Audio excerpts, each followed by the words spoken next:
Good afternoon, viewers. We are live and breaking. I'm Shivangi Shukla getting you the latest. Let's tell you a little bit about the big investigation and how Republic has exposed the paper leak scam. We have got some updates for you.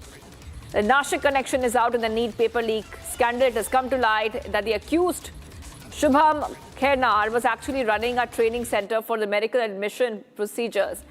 Shubham's office is situated within a luxurious commercial complex in Nashik's upscale locality. And Shubham, who by the way is also called Dr. Shubham Khainar, operates this office under the name SR Education Consultancy. Online records on Google indicate that Shubham's consultancy has branches not only in Nashik, but also in Chhatrapati Sambhaji Nagar, Pune, Nagpur, Bhopal, and Bengaluru. The exact nature of the operation conducted within Shubham's office has now become a subject of intense speculation.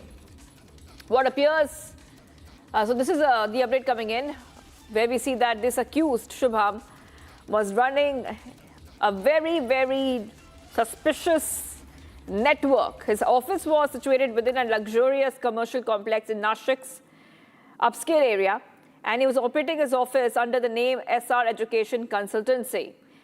We are getting these updates coming in. This is one of the main accused in this case, and we have been getting you all these updates because CBI is also intensifying its investigation into the alleged NEET paper leak network.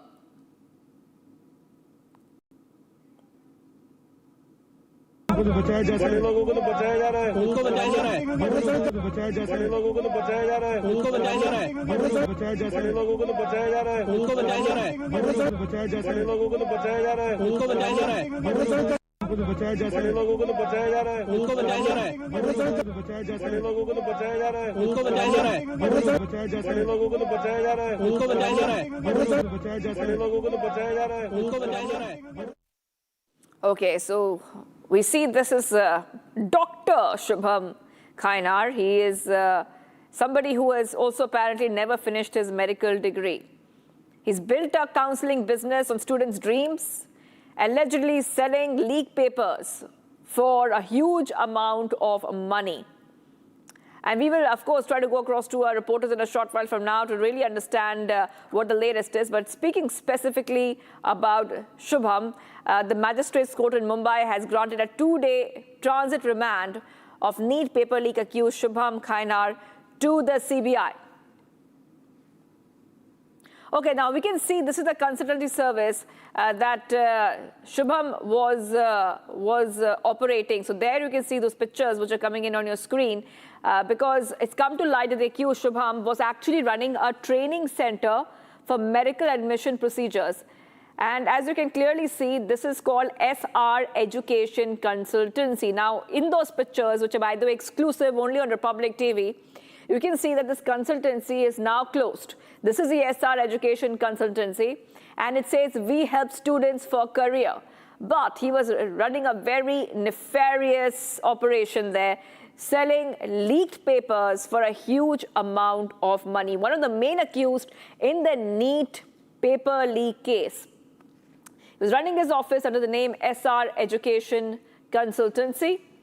And online records on Google indicate that Shubham's consultancy has branches not only in Nashik, but it has branches in Chhatrapati Sambhaji Nagar, Pune, Nagpur, Bhopal, Bengaluru. So it was not just Nashik where he was operating this so-called consultancy.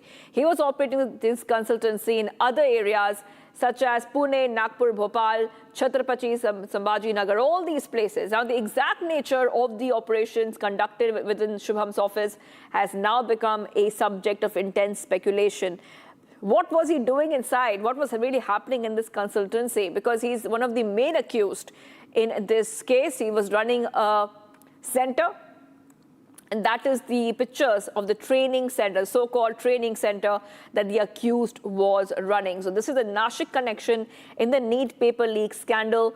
Shubham Khainar, one of the main accused in this case, already has been granted 2-day transit remand of NEET paper leak accused Shubham Khainar and to the CBI. So the court has already given 2-day transit remand of Shubham Khainar to the CBI.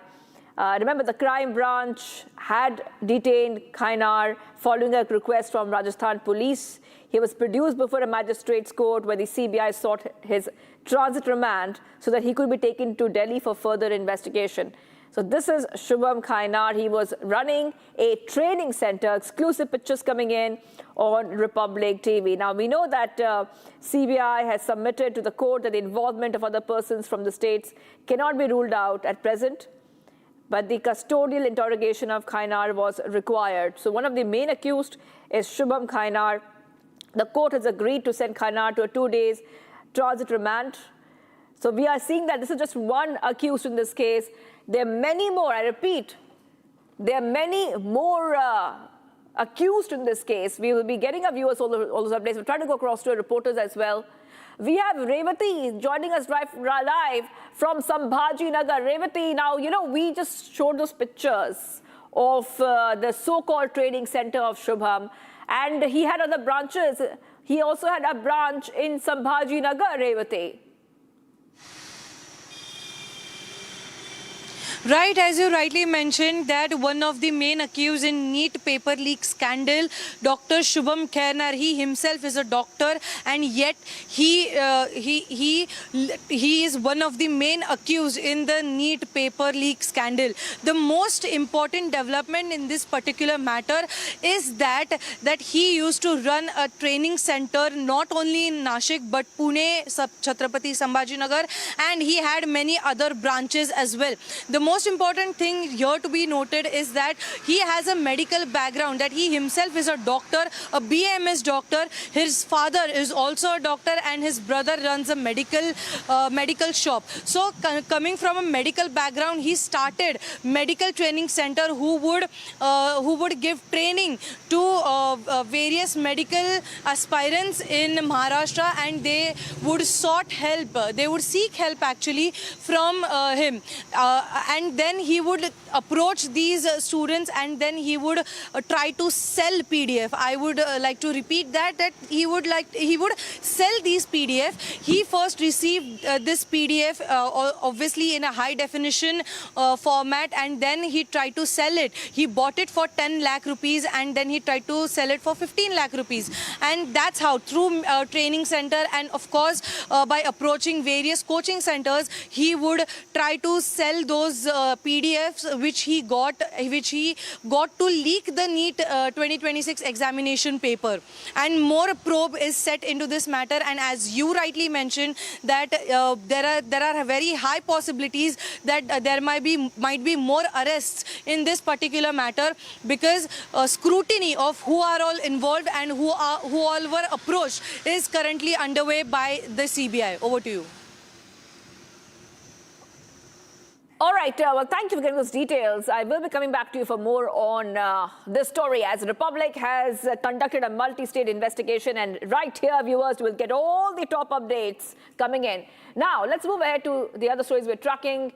Congress has named V.D. Satishan as the next Chief Minister of Kerala, ending days of suspense and speculation over the matter. The Congress has picked V.D. Satishan over K.C. Venugopal, who has been considered close to the leader of opposition in the Lok Sabha, K.C. Venugopal.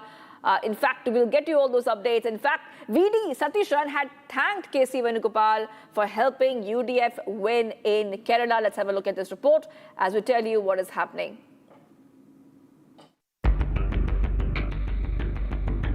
Congress finally announced today that V.D. Satishan is elected as the leader of the Congress Legislative Party.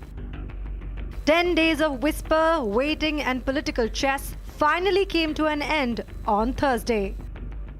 The road to this decision was far from smooth. The party's central leadership held wider consultation, with the uncertainty continued for days, even after party observers Makhan and Vasnik met Congress MLAs.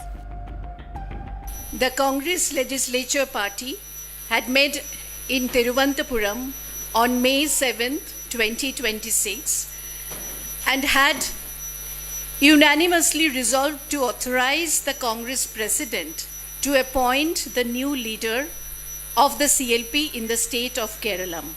Based on all these discussions, it has been decided that Shri V.D. Satishan be appointed as the leader of the CLP.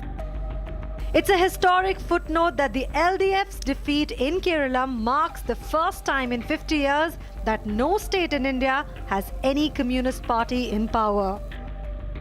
UDF leaders V.D. Satishan secured a decisive victory with margins exceeding 20,000 votes. The 2026 Kerala Assembly election concluded with a historic landslide for the Congress-led UDF, which secured a commanding 102 seats of the 140, cementing Satishan's influence within the alliance. I express my gratitude. I'm very grateful to the AICC leadership because our CLP adopted a resolution entrusting the Congressperson to take a decision. Congressperson.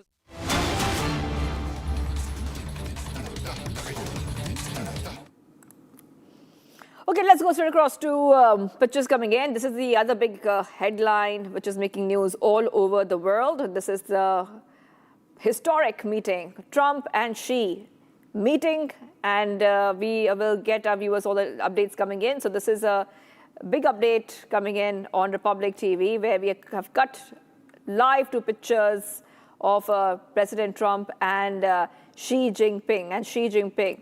So let's tell you exactly what has been happening so far. There are many updates which have come in. US President Trump and his Chinese counterpart are discussing key issues, including trade, America's relation with Taiwan, and the war in Iran. As a meeting in Beijing, Xi was greeted with pomp and ceremony as they met at the Great Hall of the People a short while back. Trump has arrived for the two-day summit accompanied by CEOs, including Tesla's Elon Musk. It was an elaborate welcome ceremony as his motorcade rolled past skyscrapers lit with Chinese character reading Beijing welcome. So Trump got a huge welcome, a very, very enthusiastic welcome there. And President Trump saying he's very, very excited to make a good deal with China.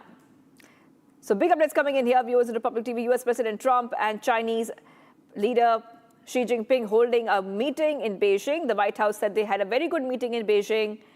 And the White House said in a statement that President Trump had a good meeting with President Xi of China. The two sides discussed ways to enhance economic cooperation. So back to updates coming in here on Republic TV. And Chinese President Xi Jinping has hailed the meeting as a new positioning of ties with the U.S. 女士们、先生们，很高兴为特朗普总统对中国进行国事访问举行国宴。首先，我 We will try to, of course, get more updates on that because we see that now President Xi is speaking. And President Trump has described talks with Xi Jinping as great after the nearly 2-hour-long high-stakes meeting in Beijing. But deep differences do remain because they don't see eye to eye on many topics. Now, soon after the talks began, Beijing released comments by Xi repeating warnings of potential conflict with U.S. over Taiwan. So Taiwan does remain a flashpoint here. So we're getting these updates coming in. These are scenes from the banquet hall. So this is the welcoming banquet which is kicking off. We can see officials and members of the U.S. delegation standing around the banquet hall talking to each other. Pete Hegseth, Stephen Miller, Tim Cook of Apple are among them. Elon Musk already seated. And the room is decorated in Chinese style. And we are just waiting for more updates to come in. The leaders are speaking. President Xi is speaking. And a short while back, both the President Xi and President Trump arrived in the room as everyone stood up to welcome them. President Xi is starting a speech, and we'll tell you exactly what he's saying. These are pictures coming in first on Republic TV. President Xi speaking there. Then we can expect President Trump to speak next. So this is the banquet hall known as the Golden Room in the Great Hall of the People. And the leaders are speaking. Trump has arrived at the Great Hall of the People for a state banquet. 5-year plan for economic and social development. The over 1.4 billion people of China, drawing on the rich heritage of our over 5,000-year civilization, are advancing Chinese modernization on all fronts through high-quality development. This year is also the 250th anniversary of American independence. The over 300 million American people are reinvigorating the spirit of patriotism, innovation, and enterprise, and ushering in a new journey for the development of the United States. The people of China and the United States are both great peoples. Achieving the great rejuvenation of the Chinese nation and making America great again can go hand in hand. We can help each other succeed and advance the well-being of the whole world. 55年前，尼克松总统派基辛格博士访华，中美开展乒乓外交，双方官民并举，推开了中美冰封20多年的大门，成为当代国际关系史上重大事件。此后，中美之间以很多开放合作的故事，不断书写着友谊的佳话。新形势下，我同特朗普总统顺应两国人民和国际社会期待，通过多次会晤和通话，推动中美关系保持总体稳定。55 years ago, President Richard Nixon sent Dr. Henry Kissinger to visit China, and ping-pong diplomacy was carried out between our two countries. Through efforts of the two governments and peoples, the door that had remained frozen for over 20 years was opened, marking a milestone in contemporary international relations. From then on, China and the United States have written many chapters of friendship through mutual openness and cooperation. Under the new situation, President Trump and I, fully aware of the expectations of our two nations and the international community, have had multiple meetings and phone calls and kept China-US relations generally stable. 今天，我同特朗普总统就中美关系和国际及地区形势深入交换意见。我们一致认为，中美关系是当今世界最重要的双边关系，只能搞好，不能搞坏。两国合则两利，斗则俱伤，应该成为伙伴而不是对手。我们同意构建中美建设性战略稳定关系，推动中美关系稳定、健康、可持续发展，为世界带来更多和平、繁荣、进步。Today, President Trump and I had in-depth exchanges on China-US relations and international and regional dynamics. We both believe that the China-US relationship is the most important bilateral relationship in the world. We must make it work and never mess it up. Both China and the United States stand to gain from cooperation and lose from confrontation. Our two countries should be partners rather than rivals. President Trump and I also agreed to build a constructive China-US relationship of strategic stability to promote the steady, sound, and sustainable development of China-US relations and bring more peace, prosperity, and progress to the world. 尊敬的特朗普总统先生、女士们、先生们、朋友们，纵观中美关系发展历程，能不能做到相互尊重、和平共处、合作共赢，是中美关系能否稳定发展的关键所在。当今世界变乱交织，中美关系承载着两国17亿多人民的福祉，关乎世界80多亿人民的利益。我们应当共同扛起这个历史重任，推动中美关系这艘巨轮沿着正确的航道平稳前行。Honorable President Donald J. Trump, ladies and gentlemen, friends, looking back at the course of China-US relations, whether or not we could have mutual respect, peaceful coexistence, and win-win cooperation is the key to whether the relationship can advance steadily. The world today is changing and turbulent. China-US relations concern the well-being of the over 1.7 billion people of both countries and affect the interests of the over 8 billion people of the world. Both sides should rise up to this historic responsibility and steer the giant ship of China-US relations forward, steadily and in the right direction. 最后，我提议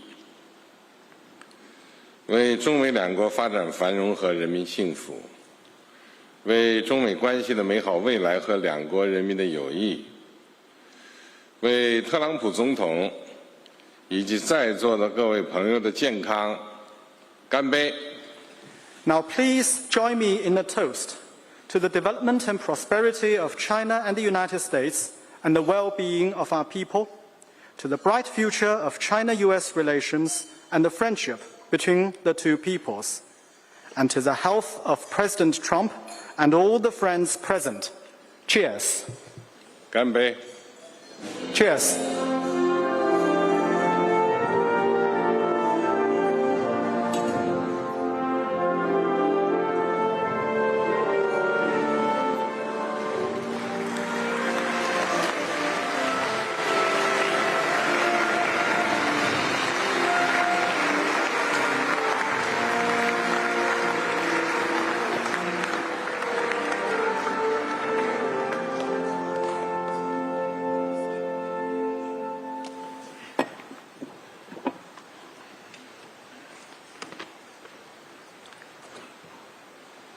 谢谢习近平主席。Thank you, President Xi. 现在请特朗普总统致辞。Next, a toast by President Trump.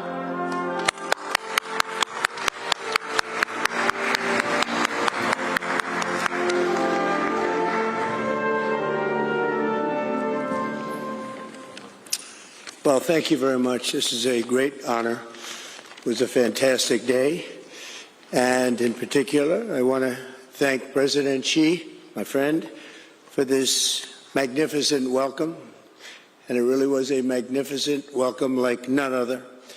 And for so graciously hosting us on this very historic state visit. We had extremely positive and productive conversations and meetings today with the Chinese delegation earlier.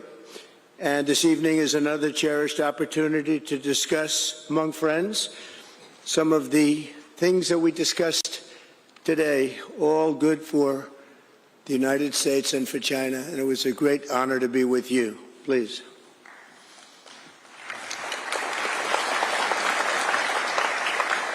感谢习近平主席。今天我们度过了非常美好的一天。首先要感谢习近平主席这一盛大的欢迎，那么也非常感谢在这一次历史性的国事访问当中非常慷慨地接待了我的代表团。那么今天早些时候，我们跟中方进行了富有成效以及具有建设性的对话。那今天晚上将是我们另外的一次机会，能够共同再次讨论我们今天早些时候已经讨论到的一些问题，以及我们的共同利益，以及我们如何能够为全人类塑造更好、更安全的未来。The relationship between the American and Chinese people goes all the way back to America's founding. The first American consul to China, Samuel Shaw, arrived on the first American trading ship to reach these shores in 1784. The Chinese merchants had a name for the Americans. They called their visions the New People. 2.5 centuries later, that first connection has grown into one of the most consequential relationships in world history. 美国人民和中国人民之间的友谊可以追溯到美国的建国之初。那么，美国的第一任驻华大使萨缪尔·肖先生在1784年乘坐第一艘美国的商船到达了中国的沿岸。当时中国的商人是这样称呼到来的美国访客，他们将当时到来的美国访客称为一个崭新的民族。250年后的今天，这一个当初的友谊已经慢慢的演变成为当今世界当中最举足轻重的关系之一。From the beginning, our citizens have shared a deep sense of mutual respect. Founding Father Benjamin Franklin published the sayings of Confucius in his colonial newspaper, and today's sculpture, recognizing that ancient Chinese sage, is carved into the face of the United States Supreme Court very proudly. 从一开始，我们两国之间的人民就已经有深厚的相互的尊重。美国的国父本杰明·富兰克林曾经在他的殖民报纸当中刊登了孔子的《论语》，而今天在美国最高法院建筑物的门前，可以说有一个雕刻，这个雕刻就是为了向中国的这一名古代的圣人进行致敬。The appreciation ran in both directions. Chinese admirers of President George Washington gifted a stone tablet honoring his memory to adorn the Washington Monument. It bears the words of a Chinese official who 碑里面，石碑上刻有当时的一名中国官员形容这一名伟大的将军和政治家，他们把他称为人中豪杰。And across the centuries, this mutual esteem grew into a relationship that reflected the tremendous talent and potential of our two people. Chinese workers helped lay the railroad tracks that connected our Atlantic coast to the Pacific. American travelers to China helped spread literacy and modern medicine. And at the request of China's ambassador, it was President Theodore Roosevelt who provided the funds to establish President Xi's alma mater, Tsinghua University. 在过去几百年当中，这种相互的尊敬已经成为了一段全新的关系。这段关系可以说反映出我们两国人民之间巨大的潜力以及我们的努力和智慧。中国工人当初帮助美国建设了我们的铁路路轨，连通了美国的大西岸和太平洋沿海地区。美国当时早期出访中国的美国人也帮助中国提升了识字率，并且引入了现代医学，并且应时任中国驻华大使的请求，罗斯福总统也专门提供了资金，成立了习主席的母校清华大学。As allies in World War II, President Franklin Roosevelt's mentions of the brave people of China, that's what they were, drew loud cheers in his speeches in the United States, and everybody loved what he had to say, just as many Chinese now love basketball and blue jeans. Chinese restaurants in America today outnumber the 5 largest fast food chains in the United States, all combined. That's a pretty big statement. 那么，作为二战期间的盟国，罗斯福总统在美国的多次演讲当中提到了勇敢的中国人民。正如当前许多中国人非常喜欢篮球和穿蓝色的牛仔裤，在美国目前的中餐厅的数量要比美国前5大快餐连锁店的总的店面还要多。This bond of commerce and respect that stretches back 250 years is the foundation for a future that benefits both of our nations. The American and Chinese people share much in common. We value hard work We value courage and achievement. We love our families and we love our countries. Together we have the chance to draw on these values to create a future of greater prosperity, cooperation, and happiness, and peace for our children. We love our children, this region and the world. It's a special world with the two of us united and together. 那么至于商业当中的纽带以及我们的相互尊重，可以说追溯到250年前，是我们将要构建的未来的基础。至于未来将会惠及我们两国的人民，美国人民和中国人民有许多的共同点，我们都崇尚劳动，我们都崇尚勇气和成就，我们都非常爱我们的家庭，我们也爱我们的国家。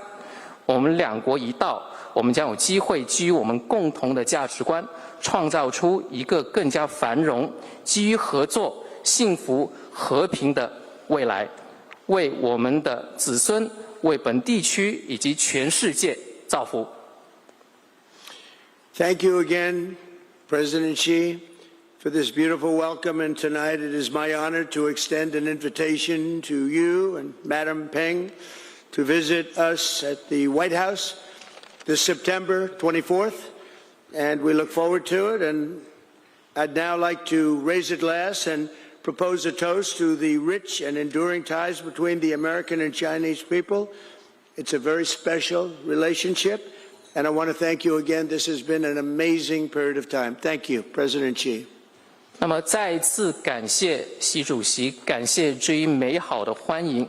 那么今天晚上，我也想借此机会向您以及彭女士提出邀请，于9月24号邀请你们出访白宫。那我也希望，针对美国人民和中国人民之间深厚的以及持久的友谊，我提议我们进行举杯。那么我们这两国关系是非常独特的一项关系。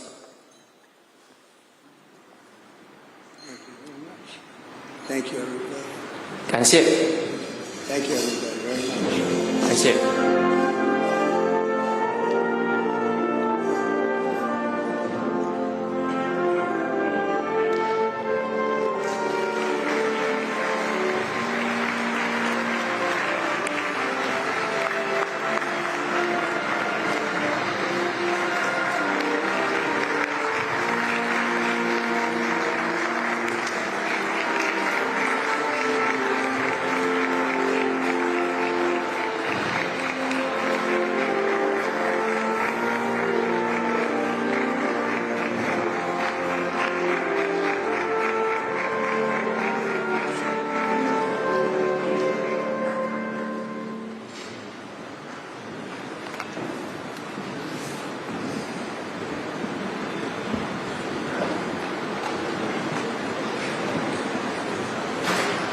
Trump speak thereafter, President Xi. So both the leaders have just spoken at the banquet. Let's tell you exactly what Trump has said. Trump has described the meeting as a great honor. Trump is saying he received a magnificent welcome like no other. He says that he and Xi had a productive conversation earlier today with a cherished opportunity to discuss many things. It was a great honor.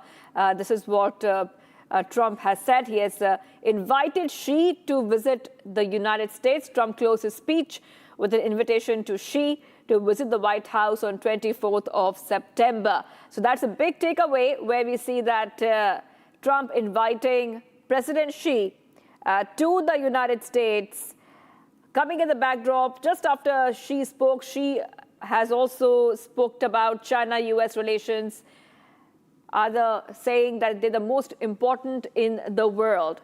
Okay, so we are getting these updates coming in. Both the leaders have just spoken at the banquet hall, and it looks like a meeting which has gone pretty well, with both trying to reset ties.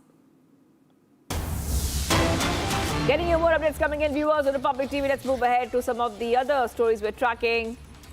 All 5 accused before the court. This is the NEET paper leak case. All 5 accused have now been produced before court. Mangilal Biwal, Vikas Biwal, Dinesh Biwal, Yash Yadav, Shubham Khainar have been produced in court.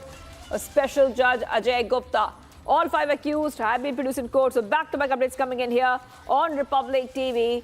And coming as a backdrop of the investigation, which has really picked up pace, CBI has intensified its investigation, and there are multiple accused in this case. Now, 5 of these are being produced in court. We're getting some reactions. Let's go ahead and play them out.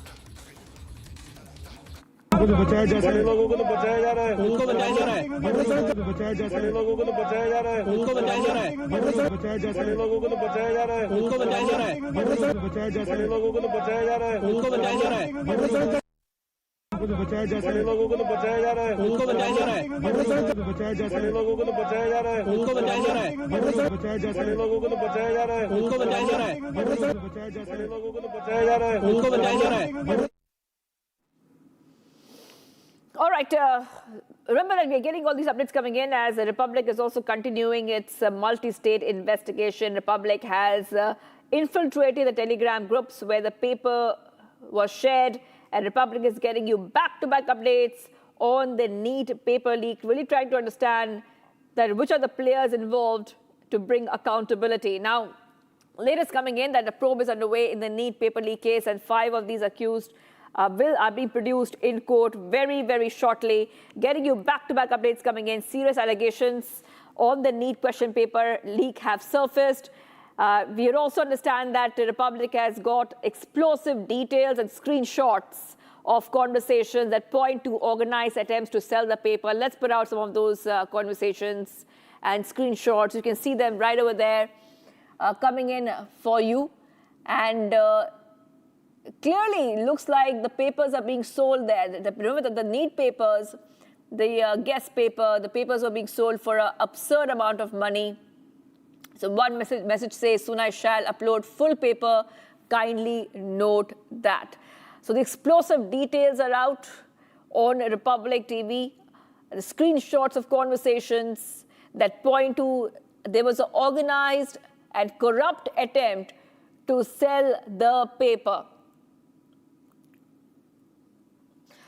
Also, viewers, we have been speaking to a couple of aspirants. Republic has spoken to some of the NEET aspirants. Take a listen in as NEET aspirants tell Republic what they expect next. NEET paper leak scandal has created a stir not only in a specific state but in entire nation. Everyone had screenshots of literally people asking for 10 to 15 lakhs to get the NEET paper of 2026 examination.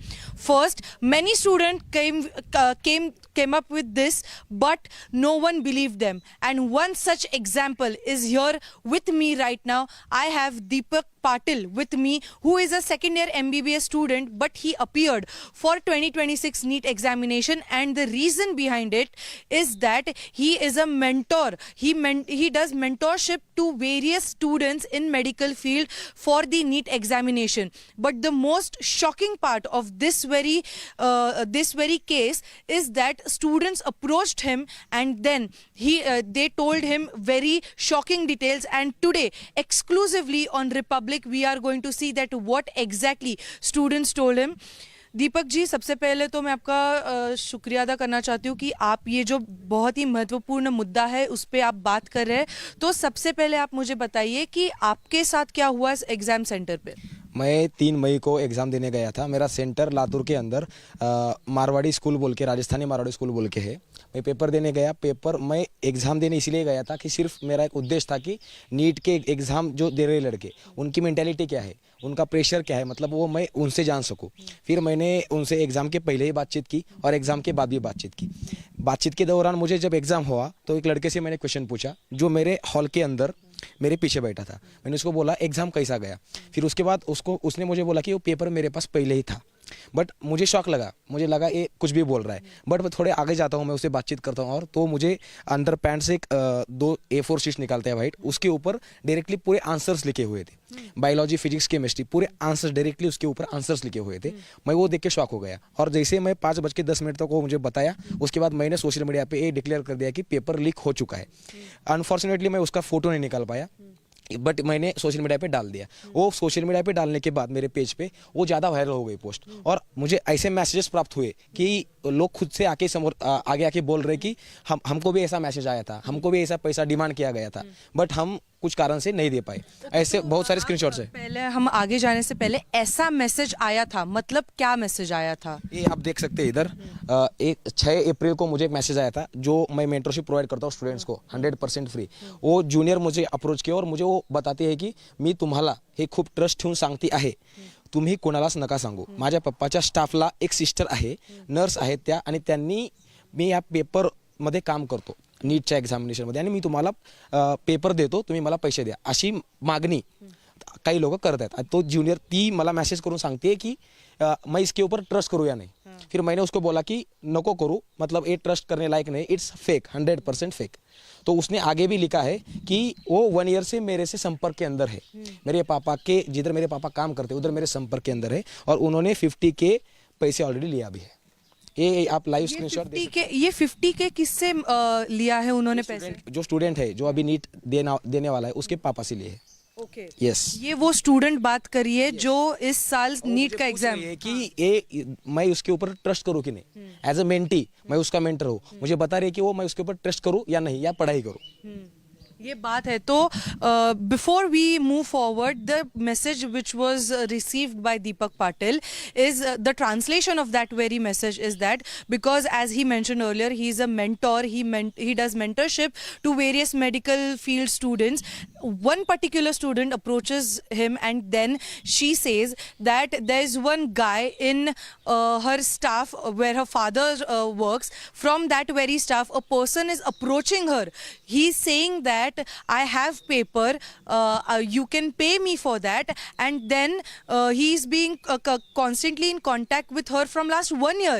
This is a very shocking thing, and already she has paid 50,000 rupees to that particular person. This is very shocking, and now we can see that this is a very big nexus behind it, because this particular NEET paper leak scam is under construction or was underway from last 1 year. So moving forward, Deepak ji आप बताइए कि इससे आगे क्या हुआ? आपको अभी ऐसे कितने सारे स्टूडेंट्स अप्रोच? जो सोशल मीडिया पे मैंने पोस्ट डाली वो वायरल गई, कुछ लैक्स में उसको व्यूज आए, अभी तक मिलियंस में उसको व्यूज आए, और जो लोग उस ग्रुप के अंदर थे बट वो खरीद नहीं पाए, उन्होंने मुझे स्क्रीनशॉट भेजे, अनेक वीडियो भेजे, बट मैं वो सोशल मीडिया पे डाल दिया, वो भी वायरल चला गया। बट कुछ लोगों का ऐसा कहना था कि ये एडिटर है और AI की मदद से हम ऐसे तैयार कर सकते, बट अभी NTA ने और CBI ने एक कंफर्म कर लिया है कि पेपर लीक हो चुका है। उसके मेरे पास बहुत सारे स्क्रीनशॉट भी अवेलेबल है और वीडियो भी अवेलेबल है। ओके, तो आप हमें ये जो पहले टेलीग्राम पे आया था, फिर कुछ प्राइवेट मीडिया नाम का एक ग्रुप भी बना था, तो आपके पास उस रिलेटेड कोई स्क्रीनशॉट आया है कि हाँ हमसे ऐसी मांग की गई थी? यस, वो डायरेक्टली मांग की, वैसा स्क्रीनशॉट भी हमारे पास है। तो वो स्क्रीनशॉट में क्या है बताना जरा। वो बोल रहे कि फीस 2,000 दीजिए, फीस 20,000 दीजिए और पेपर लीजिए।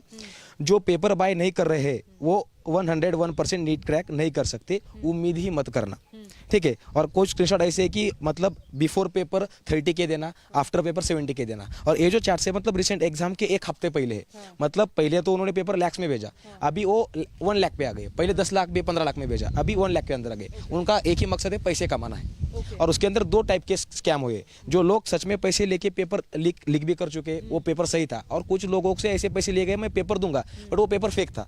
मतलब स्टूडेंट्स की जो है, जो 2 तरीके से यहाँ पर क्या बोल रहे हैं हम, चीट किया जा रहा है लड़कों को, कि मतलब, और इस कोटा से भी एक ऐसा उदाहरण आया मेरे पास। वो स्टूडेंट ने अप्रोच किया कि राजस्थान कोटा से, जो इंडिया का मोस्ट बिगेस्ट ट्यूशन हब है, उधर से एक स्टूडेंट ने ही सबसे 24 लाख रुपए जमा किए पेपर दूंगा बोल के, बट वो पेपर नहीं दे पाया, और उसके ऊपर वो स्टूडेंट ने कुछ तो एक्शन भी लिया, ऐसे भी प्रूफ हमारे पास है। All right, let's go straight across to my colleague Harsh, who's joining us. There's a whistleblower that the public spoke to. You just heard that, viewers. And the whistleblower is telling what was the modus operandi of these accused. You know, how they tried to sell the paper. So he was just describing the kind of messages, the conversation, all the explosive details. Harsh, yes. Take our viewers through latest coming in. We also know that all 5 accused have been produced in court. Over to you, Harsh. Well, right now, this is the latest that we are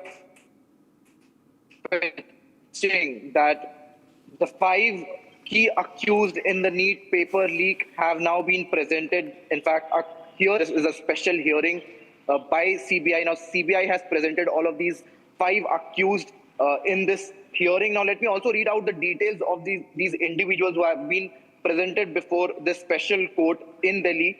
Shubham Khairnar, who is from Nashik, Mangilal Biwal, Vikas Biwal and Dinesh Biwal. These 3 individuals have been apprehended from Jaipur in Rajasthan, and Yash Yadav, who has been detained from Gurgaon in Haryana. Now, these are the details of the individuals, in fact, that we are fetching.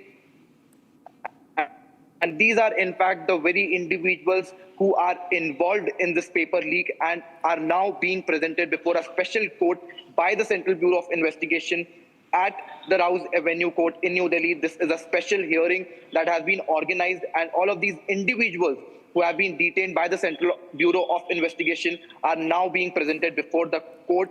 Now, this is a big breaking news that we are fetching for our viewers, that all of these individuals who have been apprehended and detained from different locations across India are now being presented before the court. And earlier, we also saw at least 16 individuals have been detained across different locations in India. All right, Harsh. Yes, absolutely. And we have also the mastermind Manish Yadav was also... Absolutely, Harsh. I'll be coming back to you for more. All 5 accused have been produced in court. And we have multiple players there, multiple accused. The CBI really trying to understand who played what role here. We also spoke to Delhi CM Rekha Gupta. Let's play out that reaction.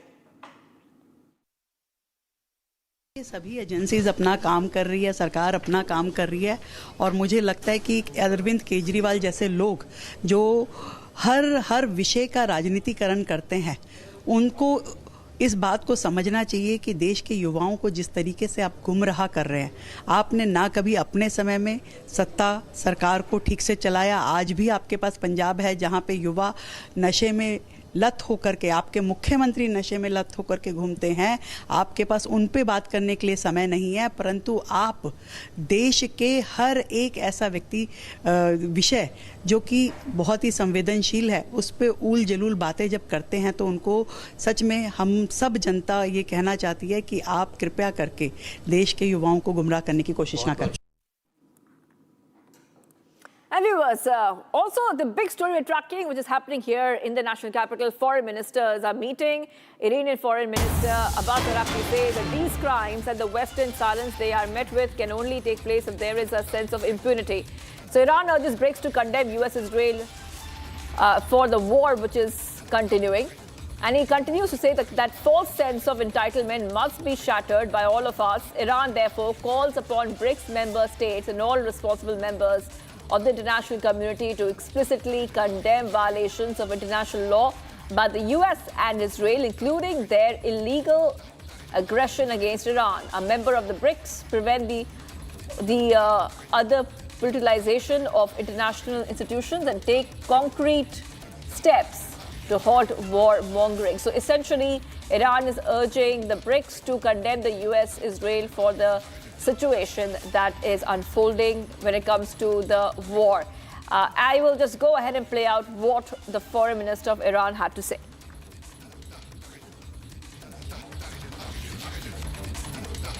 Your Excellency, Dr. Jaishankar, Honorable Minister of External Affairs of India, Honorable Minister, why ready to fight with everything we have in defense of our freedom and our soil, we are equally ready to pursue and defend diplomacy. As I have repeatedly stated, there is no such thing as a military solution to anything related to Iran. We Iranians never bow to any pressure or threat, but we reciprocate the language of respect. As much as our powerful armed forces remain ready to exact devastating retribution on foreign aggressors, my people are peace-loving and do not seek war. We are not aggressor in this sordid situation, but the aggrieved. These crimes and the Western silence they are met with can only take place if there is a sense of impunity. That false sense of entitlement must be shattered by all of us. Iran, therefore, calls upon BRICS member states and all responsible members of the international community to explicitly condemn violations of international law by the United States and Israel, including their illegal aggression against Iran, a member of BRICS, prevent the politicization of international institutions, and take concrete action to halt warmongering and to bring an end to the impunity of those who violate the UN Charter. Those who pursue reckless adventures may believe it furthers their geopolitical interests, but as consumers and governments around the world now sense and understand, regional instability is a lose-lose proposition for all sides, including the aggressors. To virtually everyone in this room, our resistance against US bullying is not an unfamiliar battle. So many of us encounter slight variations of the same repugnant coercion. It is high time for us to jointly step up and work towards making clear that those practices belong in the dustbin of history. Today, our nations are closer to one another than ever before, and we cannot ignore the common and dangerous challenge we all face. History has shown that empires in decline will stop at nothing to arrest their inevitable fates. A wounded animal will desperately claw and roar on its way down. And taking a short break, RBI Governor Sanjay Manotra says that government may eventually have to raise the fuel prices if Middle East crisis continues. Stay tuned. We will continue to be live in breaking.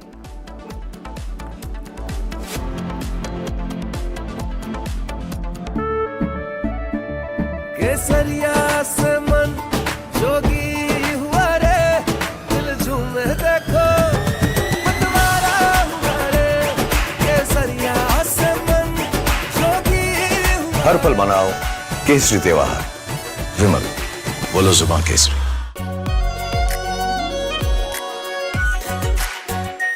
Are pure shahi paneer masala delicious healthy everyday. अरे ये debate बाहर की सोचे Vicky. Debate यानी विवाद। भारत विवाद नहीं, संवाद यानी कंस्ट्रक्टिव डिस्कशन, इसमें भरोसा रखता है। सच नरेट नहीं करना होता, नरेटिव को सच बनाना होता है। जब भी भगवे के ओर कोई कालिक दिखता है तो उसी स्याही से इतिहास लिखा जाता है। हमें पेट्रोल डीजल का उपयोग कम करना होगा। Prime Minister Narendra Modi recently issued a strong warning to the nation, asking citizens to save fuel, avoid unnecessary travel, and even work from home if possible. This urgent appeal comes because global tensions are creating a massive energy crisis that directly threatens India. India currently imports up to 90% of the crude oil it needs to survive, and more than half of that oil comes from the Middle East. But the country is currently facing a massive challenges due to the blockade caused by the US-Iran conflict. And right in the middle of this dangerous situation, an event is about to take place that could make things much.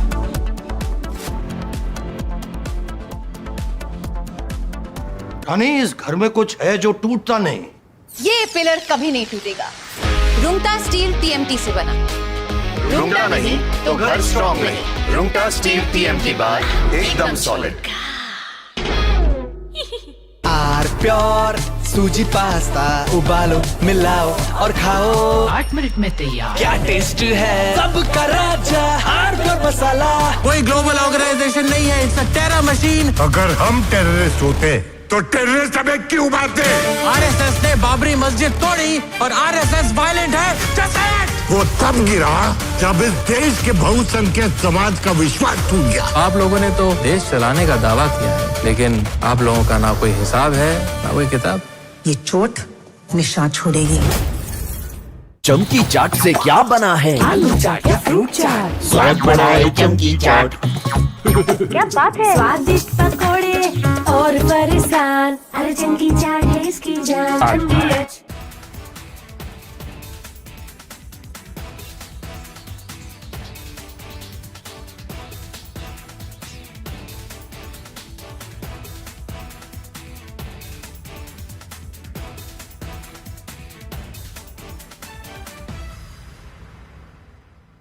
This week, we've seen a developing investigation into a cluster, a very unusual cluster of cases of a certain type of hantavirus. What we do know is that the Andes virus, in previous outbreaks, there has been instances of human-to-human transmission, mainly among close contacts, either providing clinical care or people who have had close physical contact. For the decades that scientists have known about hantavirus, they've almost always believed that the only way you can get it is from being in contact with the droppings, the dried urine of mice or other rodents. Saying this is not the next pandemic, this is not the next epidemic, this is a cluster of cases, a very unusual situation that is not expected to spread its tentacles across the world and across the United States.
We've seen a developing investigation into a cluster, a very unusual cluster of cases of a certain type of hantavirus. It's called an Andes virus. It's a hantavirus from South America.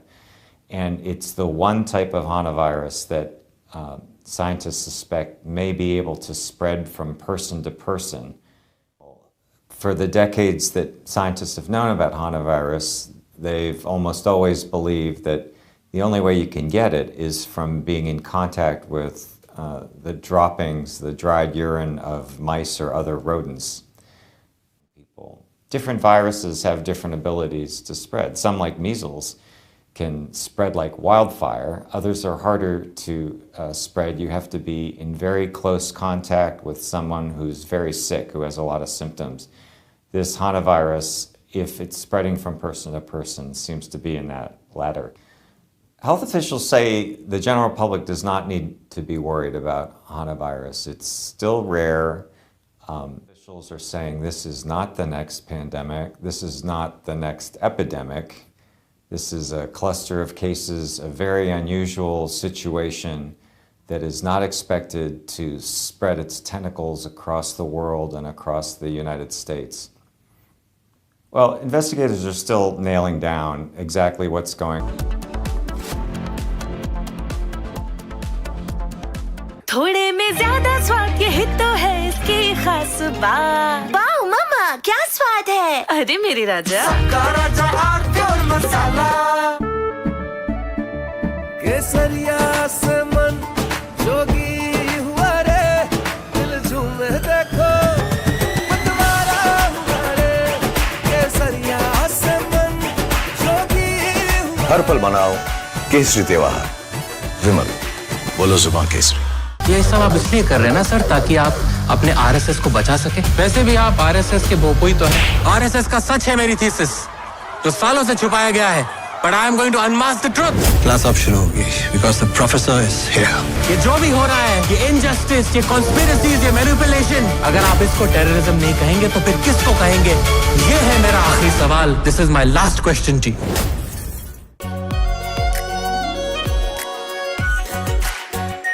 Are pure shahi paneer masala, delicious, healthy, everyday. हमें petrol diesel का उपयोग कम करना होगा। Prime Minister Narendra Modi recently issued a strong warning to the nation, asking citizens to save fuel, avoid unnecessary travel, and even work from home if possible. This urgent appeal comes because global tensions are creating a massive energy crisis that directly threatens Headlines brought to you by Canara Bank. Together we can. Top headlines. VD Satishan named as Kerala's next CM. Venugopal loses out.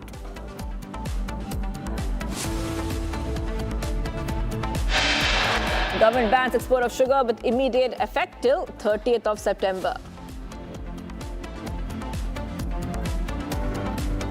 RBI Governor Sanjay Malhotra says the government may eventually have to raise fuel prices if Middle East crisis continues. Our DMK's Udaynidhi Stalin TVK MLA Mustafa calls for eradication of Sanatan Dharma.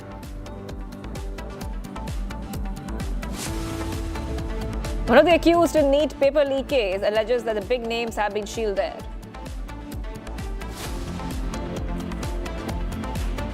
Iranian Foreign Minister Saeed Abbas Araghchi took part in BRICS foreign ministers meeting.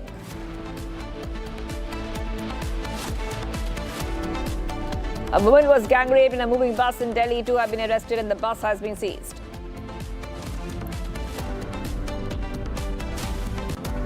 President Trump is in Beijing for bilateral talks. He's traveling with top business leaders and received a grand welcome.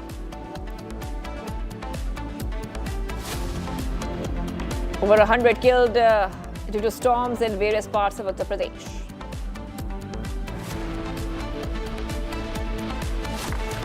Bengal government makes a Vande Mataram mandatory in all schools in state. National anthem will be followed by Vande Mataram in school assemblies.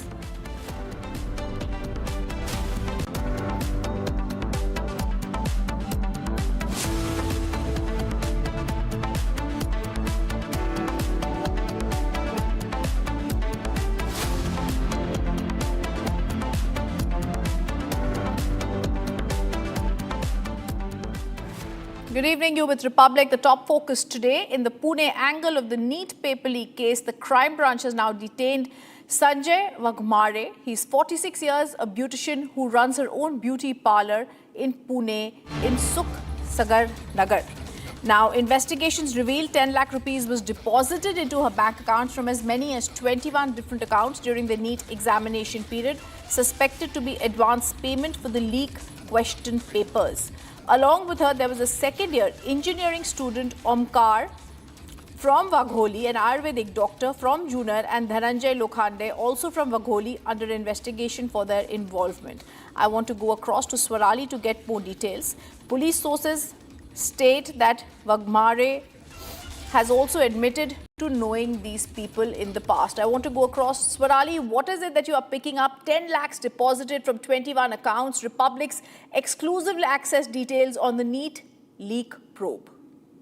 Yes, that's true. Republic has exclusively accessed detail in the Pune angle in this entire NEET scam. Let me tell you, if we specifically talk about Manisha Waghmare, who is a 46-year beautician, she has her own beauty parlor, and across the time of this entire NEET procedure, these 10 lakh rupees were being deposited through 21 different accounts. Now, let me tell you, currently CBI is investigating the owners about the whereabouts and the actual details of the owners of these 21 accounts, but it is suspected that these were being deposited in relation to the transactions for the buying or selling of the NEET papers, on the other hand, related transactions. Now, let me tell you, she has also accepted, according to the highly placed sources in the police official department, she has accepted that she was knowing accused since last 3 years, but further she has not revealed the information about the exact delivery date of this paper. All these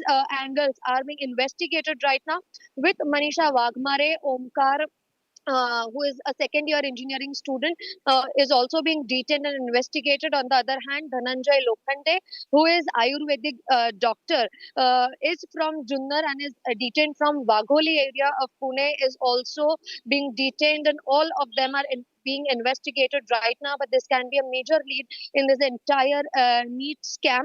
Let me also tell you how Manisha Waghmare is suspected to be coming in contact with this entire syndicate. 2 years ago, her daughter was supposed to give a NEET examination, and at that time, through social media handle, she came in contact with the syndicate members, and that's how she got involved into this entire process. All the alleged suspicions are are being investigated right now. Back to you. All right. I also want to introduce my colleague Revati, who's joining us now. And we're also going to go across to more breaking news that's coming in. I want Swarali and Revati to be with us. This is the new breaking news that's also coming in, viewers. The CBI has entered Latur in Maharashtra, and they have discovered more details that a retired professor who was reportedly involved in setting the question papers for the examination was also involved. I want to go to Revati for details. Revati, you've given us details through your sources that the professor who retired 3 to 4 years ago is believed to be a key link in the Latur connection that's related to the paper setting process. Following this, Revati, what is the CBI now doing? It's actively conducting searches and interrogation. Give us more details. Right, as you rightly mentioned that there are more and more connections coming up in this NEET scam because the CBI has set probe in this particular matter, and more people who were approached and who approached the students are under scrutiny at the moment. And now the latest development is coming up from Latur, where a former principal of a specific college, the college is not mentioned yet, he is detained by the CBI for the suspected activities in this particular NEET scam. Along with him, there are more 4 detains in Maharashtra. First, we know of Shubham Khainar, who is one of the prime accused from Maharashtra, who is arrested, by the way, now. Also, along with him, his friend Dhananjay Lokhande, who is also a BMS student, is detained by the CBI and he is questioned at the moment. Along with him, Manisha Wagmare, who runs a beauty parlor in Pune, and her husband is a dentist. So these are the detains which are currently made in Maharashtra by the CBI, and a probe is set into this matter. So as of now, the development is coming up in the Latur case. There are also more connections that might come up in the upcoming time, because it is said that there are more and more connections to this, because as a principal, a former principal is involved in this particular matter. Over to you. It's a full story. We're going to track the exact extent of that conspiracy, identifying other individuals involved, and also the network and how deep this real read is. Now, viewers, the other big story that we're tracking at this time, the Bar Council of India has written to the Bar Council. But first, we're going to go across to the breaking news coming in. V.D. Satasin's reaction and interview coming in from my colleague Sankar. Take a look. Hearty congratulations. Thank you. On behalf of Republic TV. Thank you. Sir, finally, after 10 years, UDF came back to power, that too with a stunning margin. So what do you want to say to the public, how it has been achieved? What was the efforts you made into reality, and how it could be achieved? Our coalition, Team UDF, worked together as a single party. And All India Congress Committee supported us in everything. And we worked together, organization set up, thousands of workers worked together. They worked hard. And this is the result of their hard work. And we offered many things to the people. We discussed about the future Kerala. And we offered the people that we will create a new era in Kerala. That we will bring back Kerala as the #1 state in India. We are going through a vulnerable situation. Our fiscal situation is very pathetic. Even then, we have alternatives. We are the first opposition in the history of India. Started 2 years back for the alternatives. We have been criticizing the government, we have been exposing the government, but wherever the government failed, we have alternatives. So be prepared in major sectors, health, education, infrastructure, in industry, everywhere. We have prepared documents, Pakka documents. We discuss with experts. Now we are going to implement those documents. That is our plan. We have a future plan in many areas. And dream projects like coastal shipping, aviation projects, and in the agriculture sector, We have innovative programs, innovative approach. We offer the people of Kerala good governance. Yes, sir. Without corruption. So you have everything in mind in advance, even before your friend coming to power, because it's whenever you speak, so you had it in mind that how the government should go ahead. So you were already aware that the UDF would have come to power even before the votes were counted. That I have already predicted that there are 26 surveys, national surveys and state surveys. Only one survey predicted that we may get 90 seats. But I have predicted that we will get more than 100 seats. Yes, and I said 12 ministers will lose the election. 13 ministers lost their election. Yeah. So we have election engineering. We have very good work, election work everywhere. That's social engineering, everything we have done. And there was a credibility in our words. People believed that.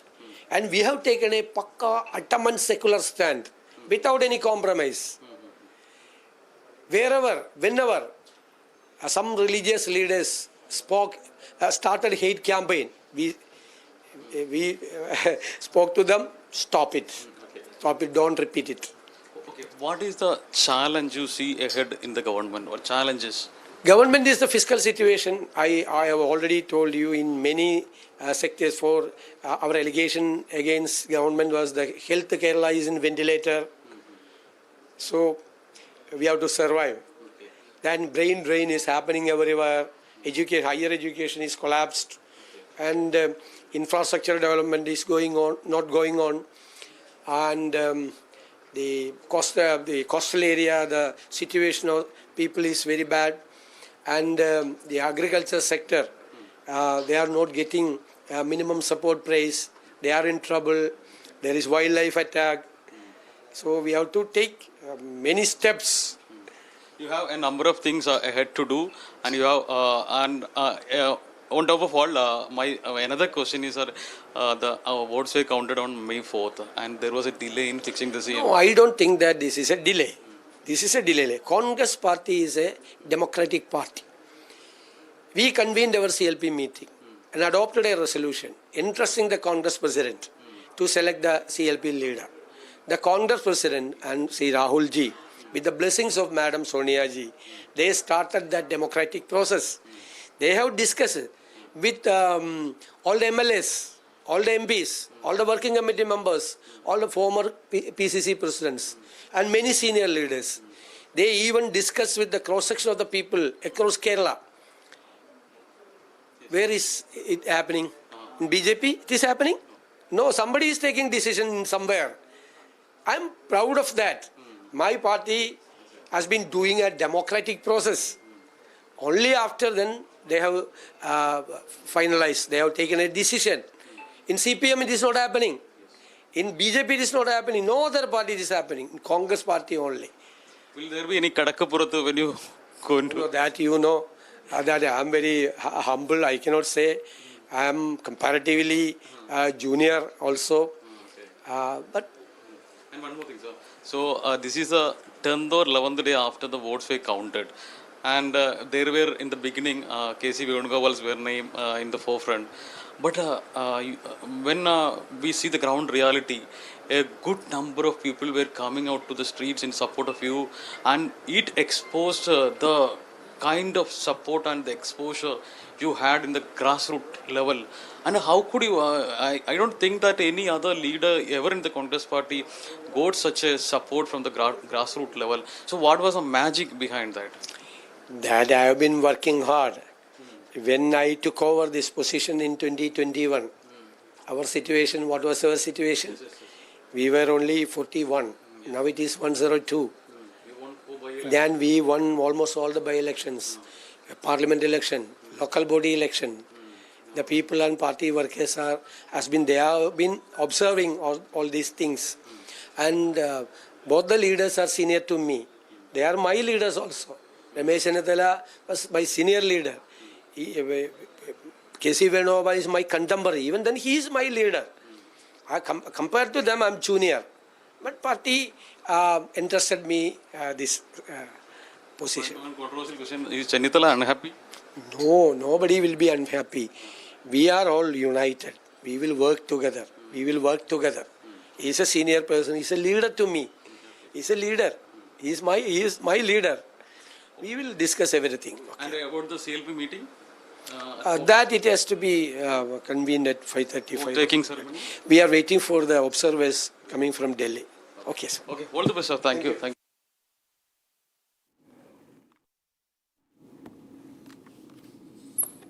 And Kerala there gets a new chief minister. Now, the other top focus, viewers, the Bar Council of India has written to the Bar Council in West Bengal seeking detailed information on the status of former Chief Minister Mamata Banerjee legal practice. Remember, viewers, this move comes after Mamata Banerjee appeared in the Calcutta High Court. She was dressed in lawyer's attire. It is not something that is allowed unless her license is already working. The BCI has directed the State Bar Council to submit a report in 2 days on whether she's currently enrolled with the Bar Council of West Bengal, which is very important. Because if you're not enrolled with the Bar Council, then you cannot be practicing in the Calcutta High Court. This is something that they've asked for. If any intimation was given, they've asked whether the suspension of her practice during her tenure as a chief minister and whether she had filed any subsequent application to resume her legal practice. I want to go across to my colleague Harsha, who's joining us on the story. Harsha, what we've really been told right now is very, very clear. We have to understand and get a sense about whether Mamata Banerjee has been still enrolled as a practicing lawyer. And you know, this is something very basic. The TMC and Mamata Banerjee should have known this. When I was a lawyer and I joined journalism, I had to say I am no longer enrolled with the Delhi High Court Bar Association, and the Bar Council had to know of it. Has Mamata Banerjee or the TMC given any such intimation? Rhythm, I think you are the best to know the nitty-gritties of the court because you have covered the court for long and you know very well that there are some sort of protocols which need to be followed. You know very well that if a person becomes a chief minister, if she had left the, left practicing, that time also she had given some notice to the Bar Council of India, but if she did give and she was doing it that time also, then she had to give a letter to the Calcutta High Court as well. And we have seen two instances, Rhythm. She argued during the time of SIR in the Apex Court, which is Supreme Court of India. At that time also she didn't give any sort of such letter. Now she was presented in Calcutta High Court where she was arguing on the postponed violence issue. In that case also she just wore the black robe of lawyer. She went inside. She said that I'll argue my own case, but it is still not clear that whether she's fit still to continue as a lawyer. She left practicing. She again is, resuming her practicing. Any sort of such thing she is not presented to the Calcutta High Court. And the Bar Council of India has stated she has to give, the Calcutta High Court will have to now present the detailed report in 2 days to the Bar Council of India on the current status of Chief Minister Mamata Banerjee. And Mamata Banerjee will have to inform that whether she is resuming her legal practice, she left legal practice, or she continued it at the time of the Chief Minister as well.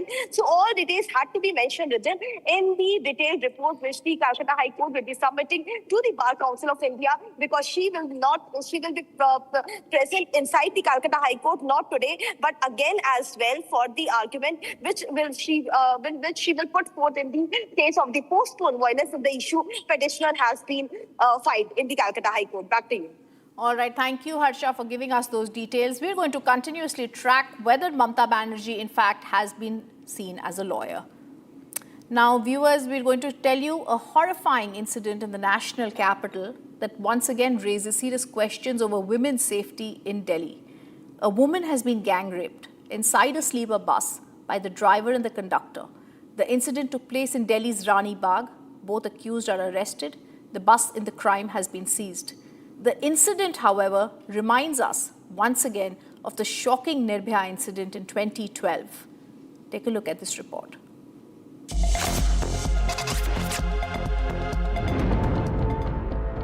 In a shocking incident, a woman was gang raped inside a stationary sleeper bus in Delhi by the driver and conductor of the vehicle.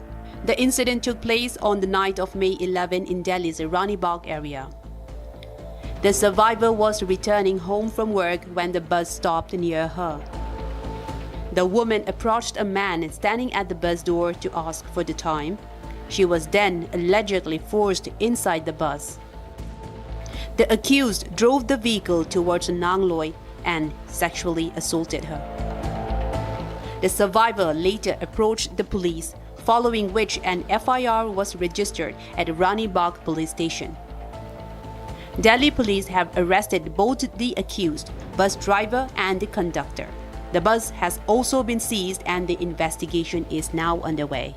The horrifying case has once again triggered outrage over women's safety in the national capital, despite repeated promises of stricter security measures after the deadly Nirbhaya case in 2012.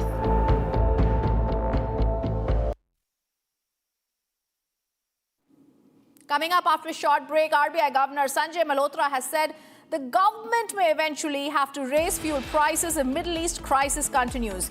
Much more lined up on Republic TV today. Stay on with us.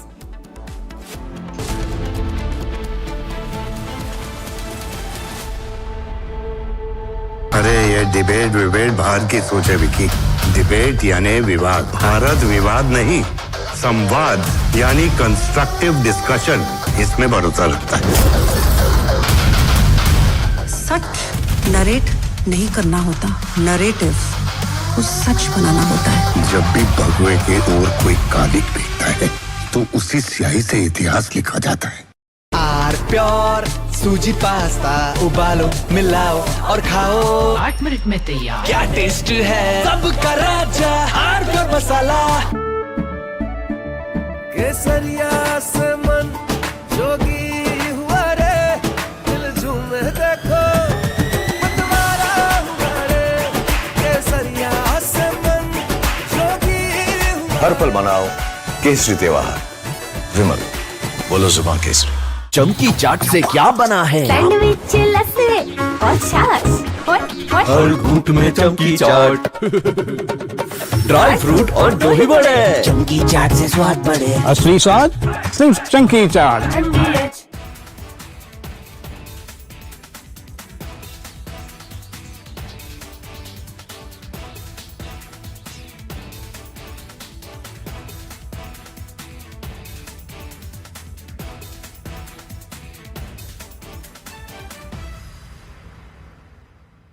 This week, we've seen a developing investigation into a cluster, a very unusual cluster of cases of a certain type of Hantavirus. What we do know is that the Andes virus, in previous outbreaks, there has been instances of human-to-human transmission, mainly among close contacts, either providing clinical care or people who have had close physical contact.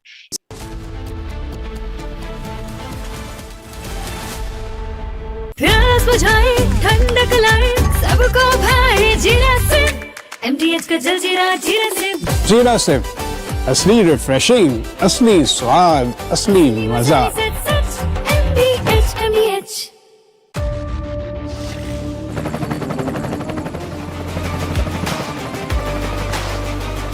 Character, the taste of success.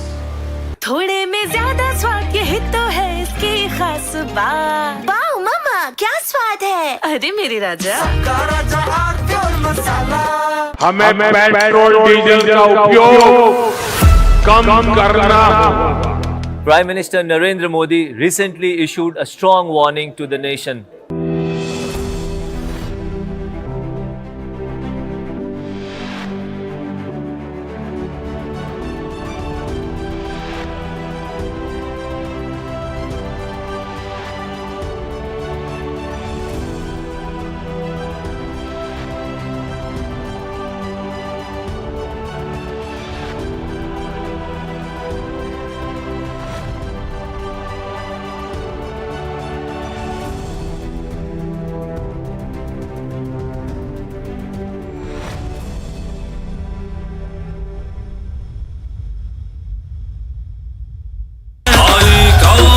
ये जशन है, जशन का ये जशन है।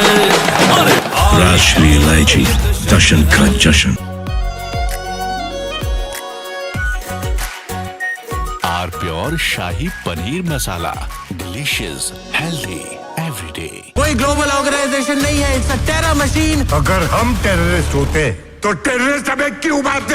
RSS ने बाबरी मस्जिद तोड़ी और RSS violent है। Just say it! वो तब गिरा जब इस देश के बहुसंख्यक समाज का विश्वास टूट गया। आप लोगों ने तो देश चलाने का दावा किया है, लेकिन आप लोगों का ना कोई हिसाब है ना कोई किताब। ये चोट निशान छोड़ेगी।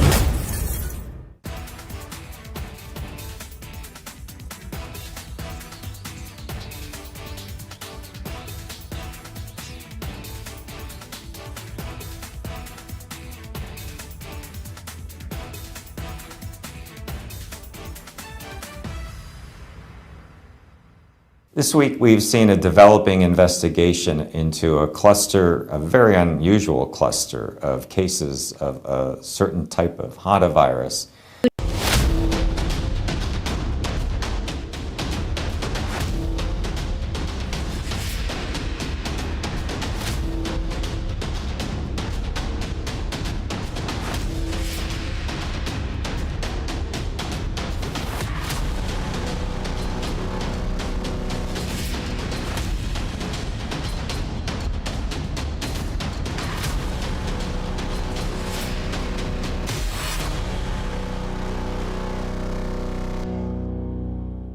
चमकी चाट से क्या बना है? सैंडविच, लस्सी और छाछ और हर घूंट में चमकी चाट। अब बताओ, स्वाद आया? आया। असली स्वाद सिर्फ चमकी चाट। केसरिया से मन जोगी हुआ रे, दिल झूमे देखो मतवारा हुआ रे। केसरिया से मन जोगी हर पल मनाओ केसरी त्योहार। विमल, बोलो जुबान केसरी। आर प्योर सूजी पास्ता उबालो, मिलाओ और खाओ 8 मिनट में तैयार। क्या टेस्ट है सबका राजा आर प्योर मसाला। हमें पेट्रोल डीजल का उपयोग कम करना होगा। Prime Minister Narendra Modi recently issued a strong warning to the nation, asking citizens to save fuel, avoid unnecessary travel, and even work from home if possible. This urgent appeal comes because global tensions are creating a massive energy crisis that directly threatens India. India currently imports up to 90% of the crude oil it needs to survive, and more than half of that oil comes from the Middle East. But the country is currently facing a massive challenges due to the blockade caused by the US-Iran conflict. And right in the middle of this dangerous situation, an event is about to take place that could make things much worse.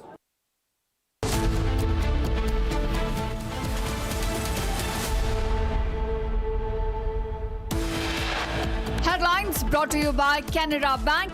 Together we can. VD Satasthi named as Kerala's next Chief Minister. Venugopal loses out.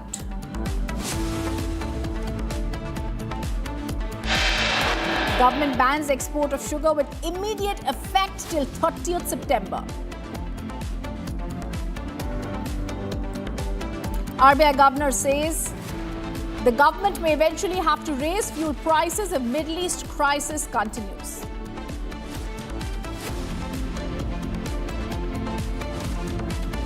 After DMK's Udaynidhi Stalin, TVK MLA VMS Mustafa calls for eradication of Sanatan Dharma.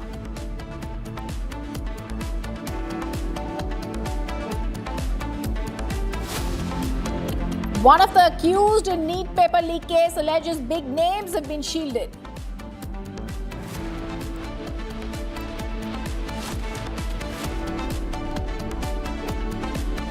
Iranian Foreign Minister Saeed Abbas Araghchi took part in the BRICS Foreign Ministers meeting.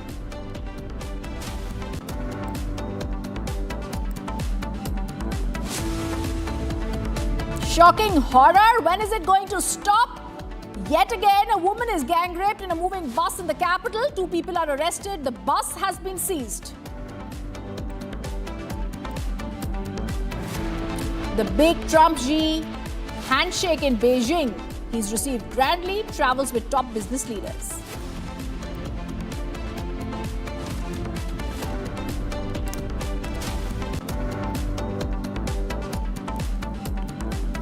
Over 100 killed people killed due to storm in various parts of UP.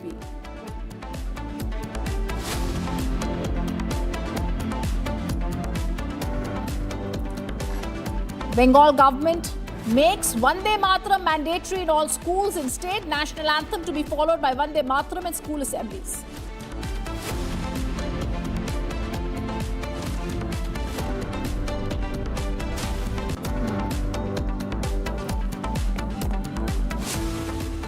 Good evening, welcome to Republic. I am Rhythm. Our top focus in Manipur, the Kobru range. Liagamai Women's Union has organized a protest at the bazaar located on the borders of Imphal West and Kangpokpi districts. Now, the demonstrators there, viewers, have demanded the immediate and unconditional release of Naga civilians who were abducted allegedly by Kuki groups from the valley and the village of Lialon Kuki. The protest was held as a follow-up action to the recent ambush on Thadao Baptist Association church leaders. The Women's Union highlighted the safety and security concerns of the Naga community amid the ongoing ethnic tensions in the state. I have Johnson, who's joining us live on the story. And Johnson, the big question, there's unrest yet again in Manipur. The demonstrators demand the unconditional release of Naga civilians who were abducted. What is the ground reality right now? Yes, Rhythm. I'm at a ground zero. I'm at the spot itself at Kangatombi Bazaar, the last village of Imphal West bordering Kapupi district. Yeah, I will show you the background. The women folk of the Liangmai community of Liangmai Naga community right now, they are sending a sit-on protest. They are demanding the immediate and unconditional release of those Naga civilians abducted by the Kuki villagers and by Kuki miscreants, armed miscreants of Lailon Baipai village. These armed miscreants, they abducted the Naga civilians from the Konsakul and also from the bordering villages. So right now they are sitting here, the sitting protest.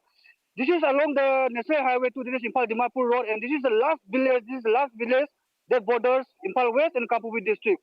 So the only demand in the protest is not a violence. They demand only justice. They demand only the peace and unconditional release of those abducted 20 Naga civilians. So in this regard, I will let one of the protesters to talk very exclusively to Republic. So I'll show you. Ma'am, your good name, please. Okay, so what is today's protest all about? Okay. Want to demand the government to take up the action, serious action, immediately. So if the government kept silent and without taking up any action, so what is your further step? We are planning to take up the leaders from Naga, MPO, we'll talk to them to take up the action. There seems to be a network issue. We're not able to hear that reaction coming in, but the top focus that we're showing you, the unrest continues in Manipur, and we've got Johnson telling us the ground reality and the details that are coming in from Manipur.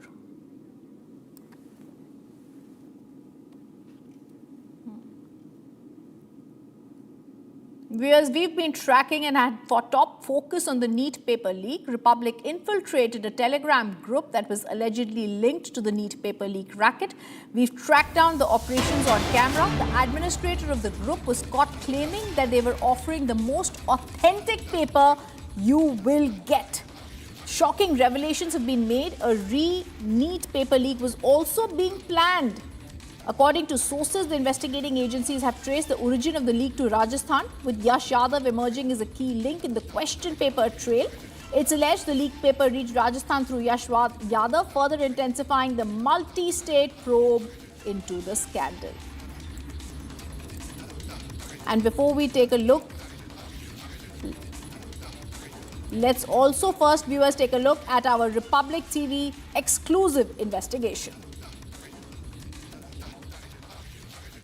बचाया जा रहा है, लोगों को तो बचाया जा रहा है, उनको बचाया जा रहा है, बचाया जा रहा है, लोगों को तो बचाया जा रहा है, उनको बचाया जा रहा है, बचाया जा रहा है, लोगों को तो बचाया जा रहा है, उनको बचाया जा रहा है, बचाया जा रहा है, लोगों को तो बचाया जा रहा है, उनको बचाया जा रहा है, बचाया जा रहा है, लोगों को तो बचाया जा रहा है, उनको बचाया जा रहा है, बचाया जा रहा है, लोगों को तो बचाया जा रहा है, उनको बचाया जा रहा है. Republic TV also spoke to the NEET whistleblower who brought the case forward. Take a listen. NEET paper leak scandal has created a stir not only in a specific state but in entire nation. Everyone had screenshots of literally people asking for 10 to 15 lakhs to get the NEET paper of 2026 examination. First, many students came up with this, but no one believed them. And one such example is here with me right now. I have Deepak Patil with me, who is a second year MBBS student, but he appeared for 2026 NEET examination, and the reason behind it is that he is a mentor. He does mentorship to various students in medical field for the NEET examination. But the most shocking part of this very case is that students approached him, and then they told him very shocking details. And today, exclusively on Republic, we are going to see that what exactly students told him. Deepak ji, सबसे पहले तो मैं आपका शुक्रिया अदा करना चाहती हूँ कि आप ये जो बहुत ही महत्वपूर्ण मुद्दा है उस पर आप बात कर रहे हैं. तो सबसे पहले आप मुझे बताइए कि आपके साथ क्या हुआ इस एग्जाम सेंटर पे. मैं 3 मई को एग्ज़ाम देने गया था. मेरा सेंटर लातूर के अंदर मारवाड़ी स्कूल बोल के, राजस्थानी मारवाड़ी स्कूल बोल के है. मैं पेपर देने गया. मैं एग्ज़ाम देने इसलिए गया था कि सिर्फ मेरा एक उद्देश्य था कि नीट के एग्ज़ाम जो दे रहे लड़के, उनकी मेंटालिटी क्या है, उनका प्रेशर क्या है, मतलब वो मैं उनसे जान सकूं. फिर मैंने उनसे एग्ज़ाम के पहले ही बातचीत की और एग्ज़ाम के बाद भी बातचीत की. बातचीत के दौरान मुझे जब एग्ज़ाम हुआ तो एक लड़के से मैंने क्वेश्चन पूछा जो मेरे हॉल के अंदर मेरे पीछे बैठा था. मैंने उसको बोला एग्ज़ाम कैसा गया. फिर उसके बाद उसने मुझे बोला कि वो पेपर मेरे पास पहले ही था. बट मुझे शॉक लगा, मुझे लगा ये कुछ भी बोल रहा है. बट मैं थोड़े आगे जाता हूँ, मैं उससे बातचीत करता हूँ, और तो मुझे अंदर पैंट से 2 A4 शीट्स निकालते हैं वाइट. उसके ऊपर डायरेक्टली पूरे आंसर्स लिखे हुए थे. बायोलॉजी, फिजिक्स, केमिस्ट्री, पूरे आंसर्स डायरेक्टली उसके ऊपर आंसर्स लिखे हुए थे. मैं वो देख के शॉक हो गया. और जैसे मैं 5:10 तक वो मुझे बताया, उसके बाद मैंने सोशल मीडिया पे ये डिक्लेयर कर दिया कि पेपर लीक हो चुका है. अनफॉर्चुनेटली मैं उसका फोटो नहीं निकाल पाया, बट मैंने सोशल मीडिया पे डाल दिया. वो सोशल मीडिया पे डालने के बाद मेरे पेज पे वो ज़्यादा वायरल हो गई पोस्ट. और मुझे ऐसे मैसेजेस प्राप्त हुए कि लोग खुद से आगे आके बोल रहे कि हमको भी ऐसा मैसेज आया था, हमको भी ऐसा पैसा डिमांड किया गया था, बट हम कुछ कारण से नहीं दे पाए. ऐसे बहुत सारे स्क्रीनशॉट्स हैं. पहले हम आगे जाने से पहले, ऐसा मैसेज आया था, मतलब क्या मैसेज आया था? ये आप देख सकते हैं इधर. 6 अप्रैल को मुझे एक मैसेज आया था, जो मैं मेंटरशिप प्रोवाइड करता हूँ स्टुडंट्स को 100% फ्री. वो ज्युनियर मुझे अप्रोच किया और मुझे वो बताते हैं की मी तुम्हाला हे खूप ट्रस्ट ठेवून सांगते आहे, तुम्ही कोणालाच नका सांगू. माझ्या पप्पाच्या स्टाफला एक सिस्टर आहे, नर्स आहेत त्या, आणि त्यांनी मी या पेपरमध्ये काम करतो नीटच्या एक्झामिनेशनमध्ये, आणि मी तुम्हाला पेपर देतो, तुम्ही मला पैसे द्या, अशी मागणी काही लोक करत आहेत. तो ज्युनियर ती मला मैसेज करून सांगते कि मैं इसके ऊपर ट्रस्ट करूँ या नहीं. फिर मैंने उसको बोला कि नको करूँ, मतलब ये ट्रस्ट करने लायक नहीं, इट्स फेक, 100% फेक. तो उसने आगे भी लिखा है कि वो 1 ईयर से मेरे से संपर्क के अंदर है. मेरे पापा के जिधर मेरे पापा काम करते उधर मेरे संपर्क के अंदर है, और उन्होंने 50K पैसे ऑलरेडी लिया भी है. ये आप लाइव स्क्रीनशॉट ये 50K किससे लिया है उन्होंने पैसे? जो स्टूडेंट है जो अभी नीट देने वाला है, उसके पापा से लिए है. ओके. यस. ये वो स्टूडेंट बात करिए जो इस साल नीट का एग्जाम है कि ये मैं उसके ऊपर ट्रस्ट करूं कि नहीं. एज अ मेंटी मैं उसका मेंटर हूं, मुझे बता रही है कि वो मैं उसके ऊपर ट्रस्ट करूं या नहीं, या पढ़ाई करूं. ये बात है. तो before we move forward, the message which was received by Deepak Patil is the translation of that very message is that because as he mentioned earlier, he is a mentor, he does mentorship to various medical field students. One particular student approaches him, and then she says that there is one guy in her staff where her father works. From that very staff, a person is approaching her. He is saying that I have paper, you can pay me for that, and then he is being constantly in contact with her from last 1 year. This is a very shocking thing, and already she has paid 50,000 rupees to that particular person. This is very shocking, and now we can see that this is a very big nexus behind it, because this particular NEET paper leak scam is under construction or was underway from last 1 year. So moving forward, Deepak ji आप बताइए कि इससे आगे क्या हुआ? आपको अभी ऐसे कितने सारे स्टूडेंट्स अप्रोच? जो सोशल मीडिया पे मैंने पोस्ट डाली वो वायरल गई, कुछ लैक्स में उसको व्यूज आए, अभी तक मिलियंस में उसको व्यूज आए। और जो लोग उस ग्रुप के अंदर थे बट वो खरीद नहीं पाए, उन्होंने मुझे स्क्रीनशॉट भेजे, अनेक वीडियो भेजे, बट मैं वो सोशल मीडिया पे डाल दिया, वो भी वायरल चला गया। बट कुछ लोगों का ऐसा कहना था कि ये एडिटर है और एआई की मदद से हम ऐसे तैयार कर सकते हैं। बट अभी ये ने और सीबीआई ने एक कंफर्म कर लिया है कि पेपर लीक हो चुका है। उसके मेरे पास बहुत सारे स्क्रीनशॉट भी अवेलेबल है और वीडियो भी अवेलेबल है। ओके, तो आप हमें ये जो पहले टेलीग्राम पे आया था, फिर कुछ प्राइवेट मीडिया नाम का एक ग्रुप भी बना था, तो आपके पास उस रिलेटेड कोई स्क्रीनशॉट आया है कि हाँ हमसे ऐसी ऐसी मांग की गई थी? यस, वो डायरेक्टली मांग की, वैसा स्क्रीनशॉट भी हमारे पास है। तो वो स्क्रीनशॉट में क्या है बताना जरा। वो बोल रहे कि फीस 2000 दीजिए, फीस 20,000 दीजिए और पेपर लीजिए। जो पेपर बाय नहीं कर रहे हैं वो 101% नीट क्रैक नहीं कर सकते, उम्मीद ही मत करना, ठीक है। और कुछ स्क्रीनशॉट ऐसे है कि मतलब बिफोर पेपर 30K देना, आफ्टर पेपर 70K देना। और ये जो चार्ट से मतलब रिसेंट एग्जाम के एक हफ्ते पहले है, मतलब पहले तो उन्होंने पेपर लैक्स में भेजा, अभी वो 1 लाख पे आ गए। पहले 10 लाख भी 15 लाख में भेजा, अभी 1 लाख के अंदर आ गए। उनका एक ही मकसद है, पैसे कमाना है। और उसके अंदर 2 टाइप के स्कैम हुए। जो लोग सच में पैसे लेके पेपर लीक भी कर चुके, वो पेपर सही था, और कुछ लोगों से ऐसे पैसे लिए गए मैं पेपर दूंगा बट वो पेपर फेक था। मतलब स्टूडेंट्स की जो है, जो 2 तरीके से यहाँ पर क्या बोल रहे हैं हम, चीट किया जा रहा है लड़कों को कि मतलब। और इस कोटा से भी एक ऐसा उदाहरण आया मेरे पास, वो स्टूडेंट ने अप्रोच किया कि राजस्थान कोटा से, जो इंडिया का मोस्ट बिगेस्ट ट्यूशन हब है, उधर से एक स्टूडेंट ने ही सबसे 24 लाख रुपए जमा किए पेपर दूंगा बोल के, बट वो पेपर नहीं दे पाया और उसके ऊपर वो स्टूडेंट ने कुछ तो एक्शन भी लिया। ऐसे भी प्रूफ हमारे पास है। We also spoke to Delhi Chief Minister Rekha Gupta. Listen in.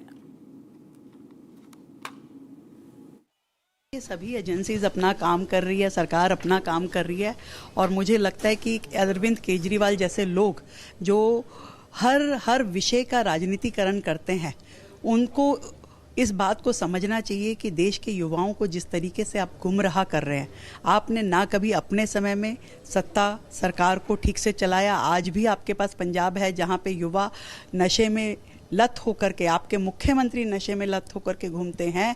आपके पास उन पे बात करने के लिए समय नहीं है, परंतु आप देश के हर एक ऐसा व्यक्ति विषय जो कि बहुत ही संवेदनशील है, उस पे ऊल जलूल बातें जब करते हैं तो उनको सच में हम सब जनता ये कहना चाहती है कि आप कृपया करके देश के युवाओं को गुमराह करने की कोशिश ना करें। Viewers, a killer storm has claimed the lives of over 100 people across Uttar Pradesh, with fatalities being reported from Bhadohi, Prayagraj and Mirzapur.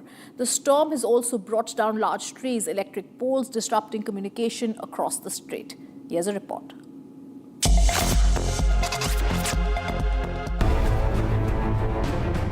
Uttar Pradesh bore the brunt of a severe storm, with over 100 people losing their lives and many others suffering injuries. Dramatic visuals show the extent of damage across Uttar Pradesh, with a particularly shocking video showing a man being tossed across the air during the storm. Communication across the state also suffers as fierce winds brought down large trees and electric poles. Deaths and destruction was reported from all over the state, with 18 fatalities reported from Bhadohi, while 17 were killed in Prayagraj. Chief Minister Yogi Adityanath directed the disbursement of compensation within the next 24 hours.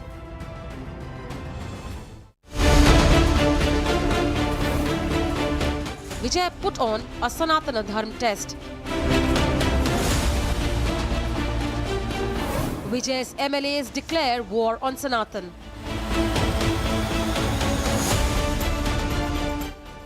Secular party or a DMK duplicate? Debating tonight at 9 p.m. Presented by Amity University, ranked amongst the top 3% universities globally. Powered by RP Sanjeev Goenka Group, growing legacies since 1820.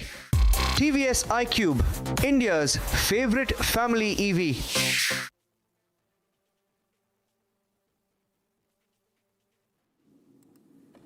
Viewers, we're going to give you the biggest story of the day now. 16-day hearing. The 9-judge bench in the Supreme Court has reserved its verdict in the Sabarimala reference case. This was a 9-judge bench that was led by the Chief Justice of India, Surya Kant, comprising of Justices B.V. Nagratna, M.M. Sundaresh, Amanullah, Arvind Kumar, Augustine George, Masi, Prasanna Varale, Mahadevan and Joy Malia Bagchi. They will be pronouncing the order on this. But viewers, this was a marathon hearing in the Sabarimala case where we saw the likes of Dr. Abhishek Manu Singhvi, from him to others who were giving out details about what really is going to happen and what should happen in this case. Remember, Supreme Court has now reserved the verdict after a 16-day long marathon hearing. And viewers, this matter is going to be looking at the Supreme Court's 2018 verdict, which allowed women of all ages to enter the Sabarimala temple in Kerala. The 2018 judgment was overturning a custom restriction to the entry of women of menstruating ages to the hilltop shrine. I remember when this case was happening in 2018, we were present in court when we were seeing all the details that were being given out by the judges at that time and the questions being raised and also the arguments that were there before the court. Now this marathon Sabarimala case heard Dr. Abhishek Manu Singhvi. It heard that this was going to really question about the display of what is really important. The article 25, which is freedom of religion, or whether it's going to be Article 14 that's important. Remember, Mukul Rohatgi, senior advocate, Dr. Abhishek Singhvi, senior advocate, J.Sai, Deepak and others made their arguments. Eklavya Dwivedi also made his arguments. And present before the court was also the Parsi woman who challenged her excommunication for marrying a Hindu man. This will impact all other religions also.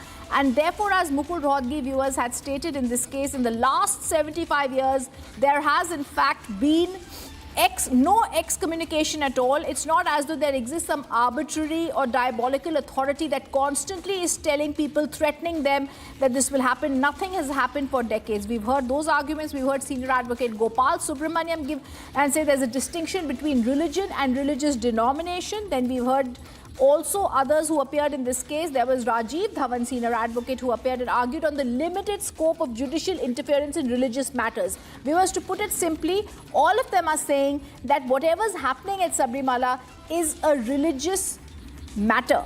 And there can be no scope of interference from the top court of the country. 9 judges, historic, heard this matter. We've also heard senior advocate Rakesh Dwivedi there in his expressing concerns about the expression of Hinduism as a way of life. We also saw amicus curiae, senior advocate K. Parmeshwar appear in the Sabarimala case, and he was also looking at and supporting senior advocate Gopal Subramaniam's view in the matter. Viewers, it's been clearly seen. Let me go across to Swapnil Kothari joining us on the phone line. Swapnil, this was a hearing that has closely been watched. We've seen what senior advocate and everybody said. I want to also, before I hand across to you, go across to what the Solicitor General Tushar Mehta said when he said he objects to the objections that have been raised in this case. He is only trying to understand that judicial review does not mean that one can interfere in religious matters. How do you look at it, Swapnil? Well, I think, Rhythm, as I understand, I think the judgment has been reserved. But this is the comment of Tushar Mehta. So what he's basically trying to tell you is that the judiciary should not interfere within religious matters, especially when there is a particular action or a part or something that is peculiar to a particular religion. So basically, his argument is that the judicial review does not extend to that aspect because it unnecessarily lets the court into a territory which is not in itself governed by the courts or governed by the judiciary. So he wants that the Supreme Court should stay out of it. Indirect suggestion to that. That is surprisingly after so many days of hearing. But, I'm sure he must have started his arguments with that also. But be that as it may, this is what it is. And he wants to say that basically the judiciary needs to stay out of it and let the people decide, because it is a secular practice, it's a secular country. So each religion has its specific norm, has its specific rule. And let the people of the country decide rather than the judiciary itself. So if there is a certain, governing body of that particular temple, then let that governing body decide. But now that it has reached the Supreme Court and there are constitutional questions involved, so the Supreme Court should answer on the constitutional questions. All right. Thank you, Swapnil, for giving us those details. And exactly what Swapnil is saying is very critical to understand, as the Solicitor General also told the court that we have to understand that Article 25 and 26, which is the right to religion and fundamental right, cannot be in isolated silos. And we also need to understand that in this particular case, Sabarimala practice is not a case of gender exclusion. It's a unique women-centric devotion to a celibate deity, Brahmachari Lord Ayappa. We also saw other top senior advocates give out contextually what had to happen in this case. So Tushar Mehta, SG, also maintained Indian society is not patriarchal in the Western understanding, and therefore the court should not apply its mind to social, should not be in this case, which applies to social reforms to spiritual traditions.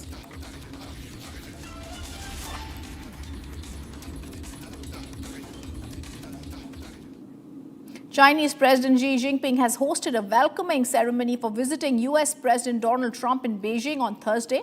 Donald Trump, Xi stood side by side for the playing of their country's national anthems before inspecting the military guard of honor.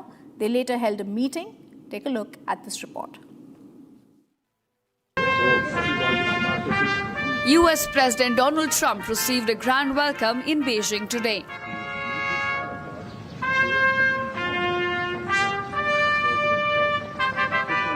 Trump arrived at the Great Hall of the People in Tiananmen Square, where he was greeted by Chinese President Xi Jinping.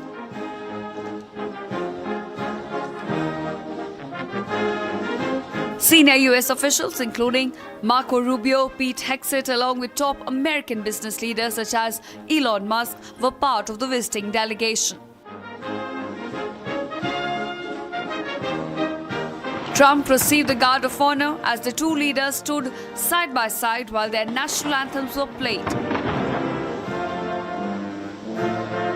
The US national anthem echoed through Beijing as a Chinese military band performed it at the Great Hall of the People.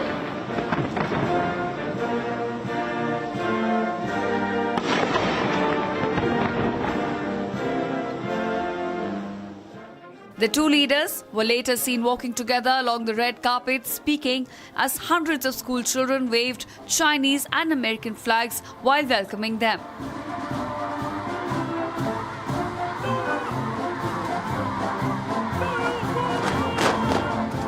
The high-profile welcome was followed by a crucial bilateral meet between the two leaders. During the opening remarks, Xi Jinping said China and United States could move beyond the so-called Thucydide trap and set a new example for ties between major powers. President Trump also remarked both nations had always worked through differences quickly and expressed confidence about a fantastic future together. Trump also underlined the presence of leading American business executives accompanying him on the visit. I just want to say on behalf of all of the great delegation that we have the greatest businessmen, the biggest, and I guess the best in the world. We have amazing people, and they're all with me. Every single one of them, we asked the top 30 in the world, every single one of them said yes. And I didn't want the second or the third in the company. I wanted only the top. And they're here today to pay respects to you and to China. And they look forward to trade and doing business, and it's going to be totally reciprocal on our behalf. So I really look very much forward to our discussion. It's a big discussion. There are those that say this is maybe the biggest summit ever.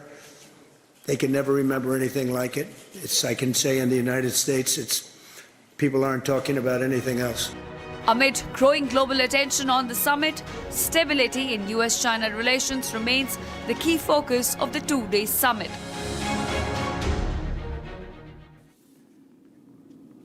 And viewers, at the BRICS foreign ministers meeting, Iranian Foreign Minister Abbas Araghchi says these crimes in the Western silence they are met with can only take place if there is a sense of impunity. That false sense of entitlement must be shattered by all of us.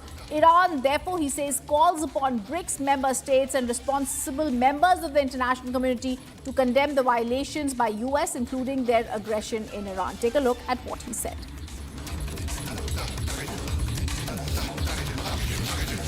Sí, Dr. Jaishankar, Honorable Minister of External Affairs of India, Honorable Minister of... Why ready to fight with everything we have in defense of our freedom and our soil?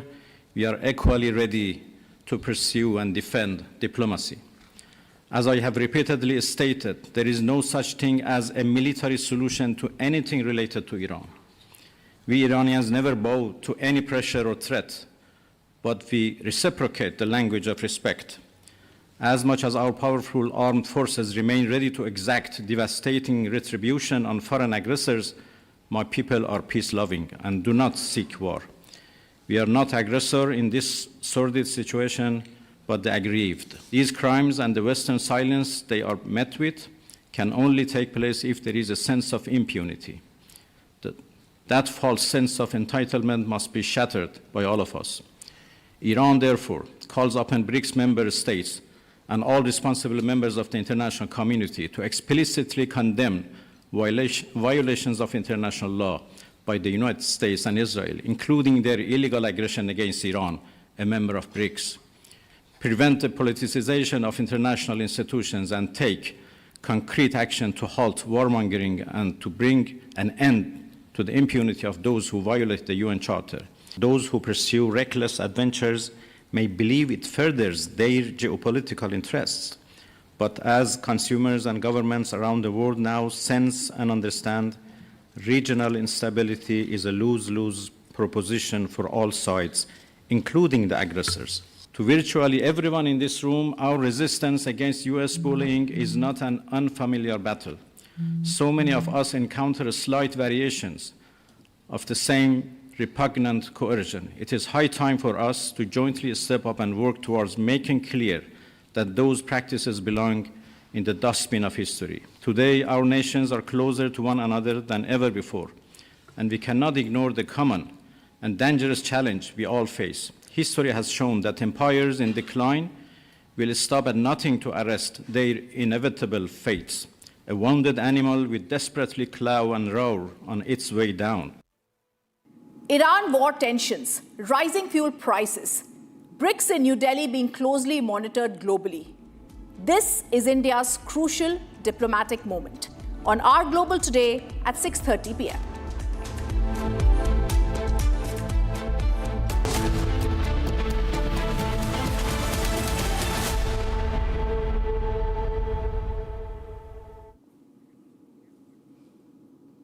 Good evening. We're going to get you a power-packed bulletin with what's been there and on the charts for India globally when it comes to the BRICS summit and how it's our diplomatic moment. We're also going to be telling you what's happening in that meeting between Trump and Xi.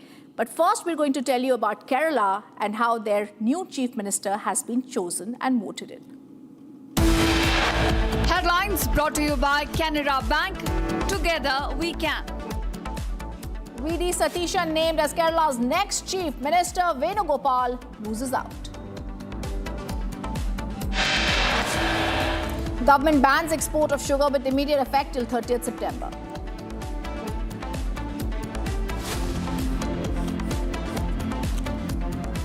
RBI governor says the government may eventually have to raise fuel prices if Middle East crisis continues.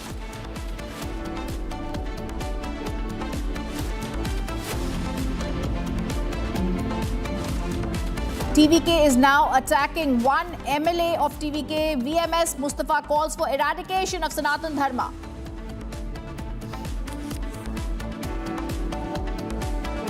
One of the accused in NEET paper leak case alleges big names have been shielded. Iranian Foreign Minister Saeed Abbas Araghchi took part in BRICS Foreign Ministers meeting in New Delhi. It's a deja vu. A woman is gang raped in a moving bus in Delhi yet again. After 2012 Nirbhaya, there is no shame, no remorse. Donald Trump is in Beijing for bilateral talks. He receives a grand welcome, travels with top business leaders. Over 100 people killed due to storm in various parts of Uttar Pradesh.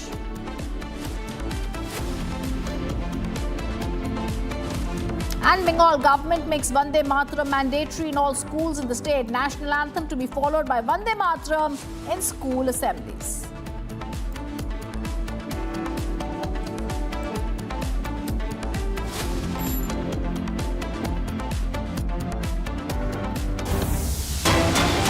We're going across to visuals that are coming in on the protests in Manipur that have intensified. These are marking the years of ethnic conflict between the Meitei and the Kuki-Zo communities. Recent demonstrations were driven by killings.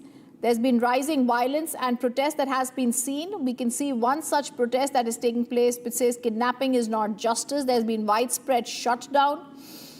Intense protests following the series of killing, including the deadly ambush of church leaders, a bomb attack in Bishnupur. And various groups are including and stating they've called for shutdown to mark the 2 years of conflict. There are security concerns that are being seen. People have been seen, protesters involved in clashes with security forces. The demands of the demonstration are simple. They want a resolution to the conflict. Let me go across to Johnson. Johnson, you're looking at scenes there of unrest in Manipur and now this demonstration. What are you picking up as the ground reality of this unrest? Yes, Madam. The exact ground reality is that in yesterday ambush, 3,000 leaders were killed, and one of the Jirunaga village civilian was killed in ambush that happened in 2 different places yesterday. So as a follow-up of that earlier ambush that happened on early morning around 10 a.m., 20 Naga civilians were abducted by the Kuki villagers and Kuki miscreants, as report from the Naga side. So they were abducted from Konsakul Naga villages, and as a result, those arrested, as of now, they have not been released, and their whereabouts are not known. So in Kangnatombi, this Kangnatombi is one of the last villages that borders Imphal West and Kampupi district. So the youth, the women folks of this Liangmai group, they came out on street, they protest and crying various slogans, including the immediate release and unconditional release of those Naga civilians that have been abducted from yesterday. And those this protest, they demand, they seek the consent of the government to act accordingly, and also to act, seriously, to go on operation, so to find out where are those 20 civilians that has been abducted since yesterday. As of now, the protest is organized along this National Highway 2 Imphal Dimapur Road, and the protesters, they are staging on road at Kangnatombi Bazaar itself. So the protesters' cries, their demand is very clear and simple. They don't demand for further violence. They demand for peace, for justice, and also the immediate release without any condition of those abducted 20 Naga civilians.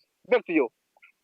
Thank you, Johnson, for giving us that update, focusing completely on that unrest in Manipur. We're going to track it closely. And now we show you a Republic exclusive in the Pune angle of the NEET paper leak case. The crime branch has detained Manish Sanjay Vagmare, a 46-year-old beautician. She runs her own beauty parlor in Pune. Investigations reveal 10 lakh rupees was deposited into her bank account from 21 different accounts during the examination period. There was a second-year engineering student along with her. There was an Ayurvedic doctor from Junar and also from Wagholi, Dhananjay.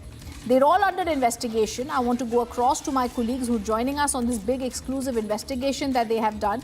But let me give you a view of who these people are. Dhananjay Lokande, Shubham Kharinar, NEET leak suspect, and also the beautician Manisha Vagmare. Now, viewers, let me tell you, police sources are telling Republic TV they've been in contact with the accused, that Vagmare was in contact with the accused for 3 years. He admits to knowing them. She has, however, not given out details about the planned delivery of the paper. However, her mobile phone records confirm the multiple fund transfers. Let me go across to Swarali, who's joining us. Swarali, what is it that the police is picking up? They're trying to show that there was a deep conspiracy. How are they going to be going around that? Yes, that's true. Let me tell you, if we talk about all the 3 people who have been detained from Pune, to be very specific, Manisha Wagmare, who is 46 years old and is beautician and has her own beauty parlor. Let me tell you that 10 lakh rupees has been deposited in her account from 23 different accounts. Now, currently, CBI is currently investigating about the owners and whereabouts of the actual details of all the 21 accounts holders. On the other hand, if we talk about Omkar, who is second-year engineering student, and Dhananjay Lokhande, who is an Ayurvedic doctor from Junnar, is being detained from Bagholi. All of them are being investigated. Manisha Wagmare got into this syndicate. Allegedly, it is suspected that these 10 lakh rupees which are being deposited are related to the transactions for the buying or selling of the NEET paper. Allegedly, all these angles are being investigated right now.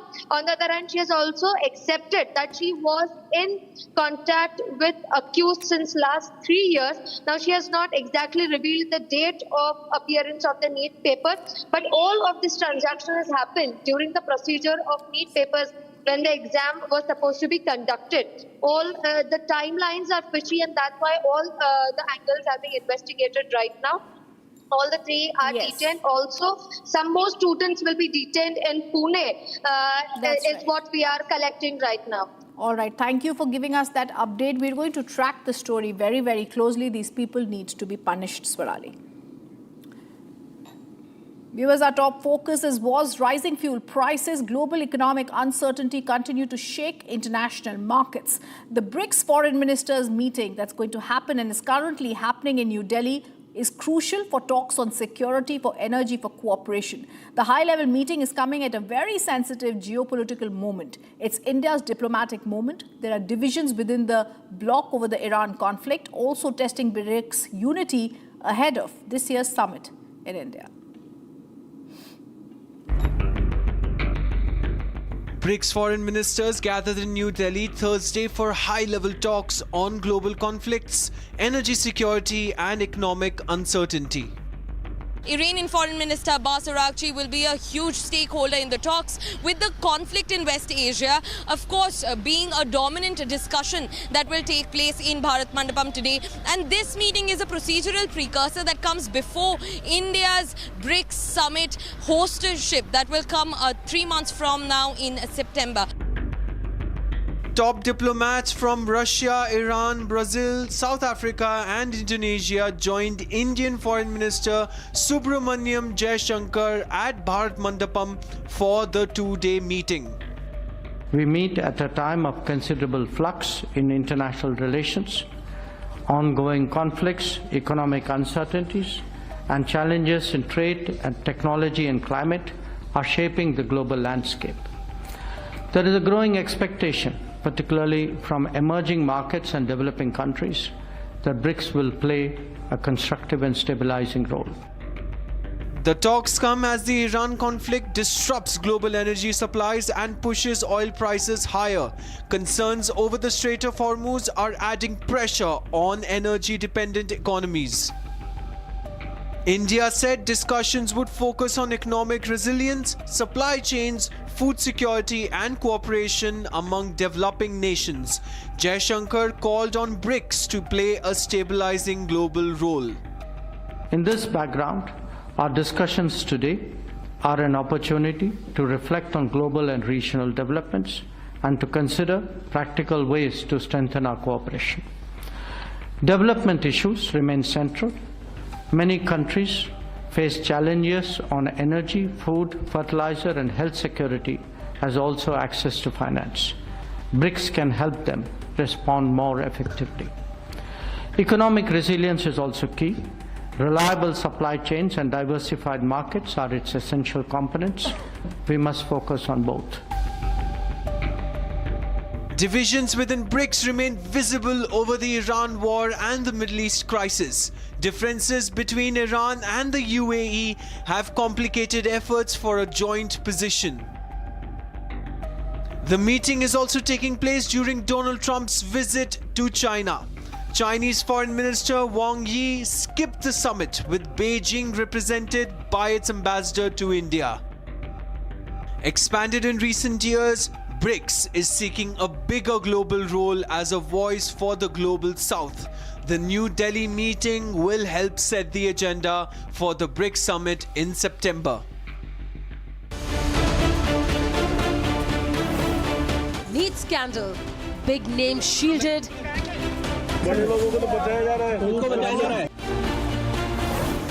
Republic investigation blows the lid. Republic tracks down the NEET cheats. Debating tonight at 8 p.m. Presenting by Zoho Business Software, trusted by 15 crore users. Co-powered by IIHM International Institute of Hotel Management. We're getting you breaking news, viewers. Russian Foreign Minister Sergei Lavrov has now called on Prime Minister Narendra Modi today and briefed him on the progress that's been made in the bilateral cooperation since the 23rd India-Russia annual summit held in 2025 December. During the meeting, both sides exchanged views on various regional and global issues, including the situation in Ukraine and West Asia. Prime Minister Modi reiterated India's consistent position in favor of dialogue and diplomacy as the best way forward for resolving conflicts. Prime Minister has also asked Sergei Lavrov, the finance minister of Russia, to convey his warm greetings to President Vladimir Putin.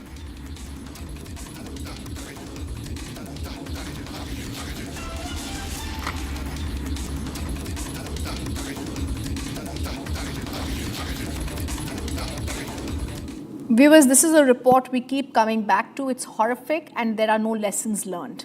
In the national capital, once again, serious questions over women's safety are being raised.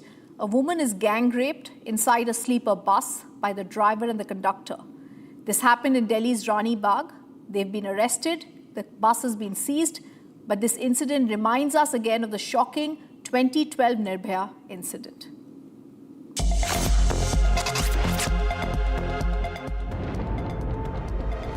In a shocking incident, a woman was gang raped inside a stationary sleeper bus in Delhi by the driver and conductor of the vehicle.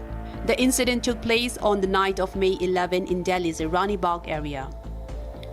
The survivor was returning home from work when the bus stopped near her. The woman approached a man standing at the bus door to ask for the time. She was then allegedly forced inside the bus. The accused drove the vehicle towards Nangloi and sexually assaulted her. The survivor later approached the police, following which an FIR was registered at Rani Bagh police station. Delhi police have arrested both the accused, bus driver and the conductor. The bus has also been seized and the investigation is now underway.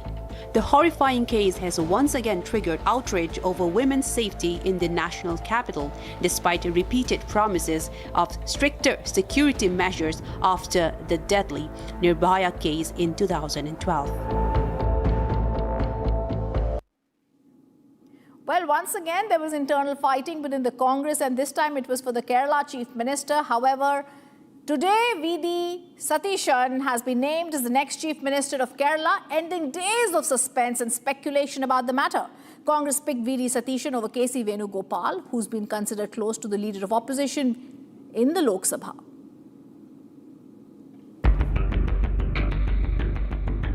Congress finally announced today that V.D. Satishan is elected as the leader of the Congress Legislative Party. 10 days of whisper, waiting and political chess finally came to an end on Thursday.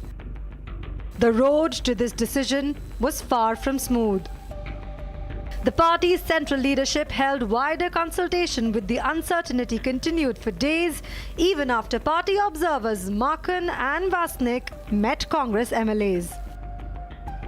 The Congress Legislature Party had met in Thiruvananthapuram on May 7, 2026, and had unanimously resolved to authorize the Congress President to appoint the new leader of the CLP in the state of Kerala. Based on all these discussions, it has been decided that Shri V.D. Satishan be appointed as the leader of the CLP. It's a historic footnote that the LDF's defeat in Kerala marks the first time in 50 years that no state in India has any communist party in power. UDF leaders V.D. Satishan secured a decisive victory with margins exceeding 20,000 votes. The 2026 Kerala Assembly election concluded with a historic landslide for the Congress-led UDF, which secured a commanding 102 seats of the 140, cementing Satishan's influence within the alliance. I express my gratitude. I'm very grateful to the AICC leadership because our CLP adopted a resolution entrusting the Congress President to take a decision. Congress President having discussion with Congress President and Rahul ji, Priyanka ji and all other leaders, in charge General Secretary, they discussed with all the leaders. That was the procedure. Former President's working committee members, the cross section of the people, they discussed, they have taken a decision. Now, I dedicate this chief ministership to the people of Kerala. We have offered many things to the people. We are going through the vulnerable situation. We have to make changes. We have to start a new era. I promise to the people of Kerala that there should be a new Kerala. Satishan said he's looking forward to building a new Keralam. According to Satishan, Keralam is going through a tough time and he would need the support of the opposition to rebuild the state. In a notable, humble and emotional tone, Satishan said that he does not see this position as a personal achievement, but as something divine. The Indian National Congress emerged as the dominant force with 63 seats. As of now, the swearing-in ceremony is reportedly scheduled for Monday, and it has been a big week for Keralam. Iran war tensions, rising fuel prices, BRICS in New Delhi being closely monitored globally. This is India's crucial diplomatic moment. On Our Global Today at 6:30 p.m. Join International Institute of Hotel Management. Call 983-10-50,000. थोड़े में ज़्यादा स्वाद ये ही तो है इसकी खास बात। वाओ मामा, क्या स्वाद है? अरे मेरी राजा। ये सब आप इसलिए कर रहे हैं ना सर, ताकि आप अपने आरएसएस को बचा सके। वैसे भी आप आरएसएस के भोपोई तो हैं। आरएसएस का सच है मेरी थीसिस, जो सालों से छुपाया गया है। But I am going to unmask the truth. Class अब शुरू होगी because the professor is here. ये जो भी हो रहा है, ये injustice, ये conspiracies, ये manipulation, अगर आप इसको terrorism नहीं कहेंगे तो फिर किसको कहेंगे? ये है मेरा आखिरी सवाल. This is my last question to you.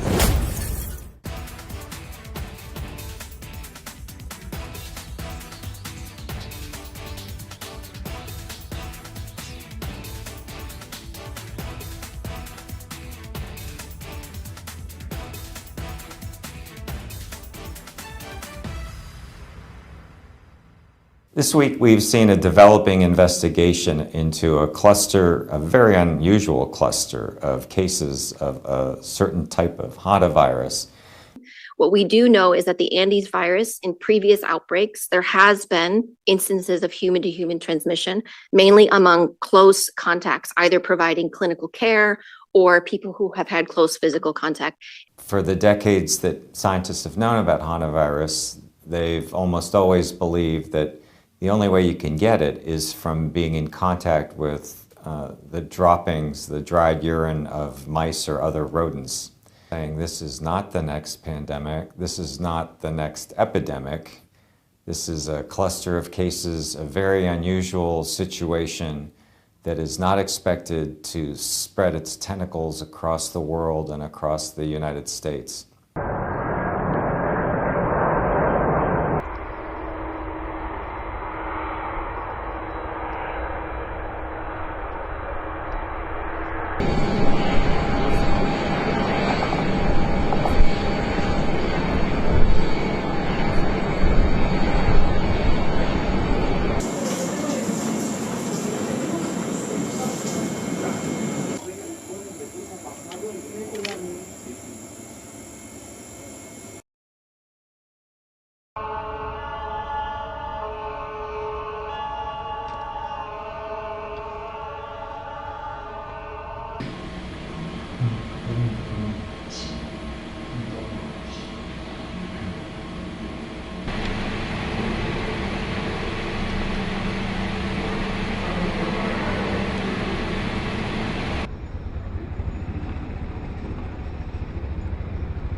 We've seen a developing investigation into a cluster, a very unusual cluster of cases of a certain type of hantavirus. It's called an Andes virus. It's a hantavirus from South America. And it's the one type of hantavirus that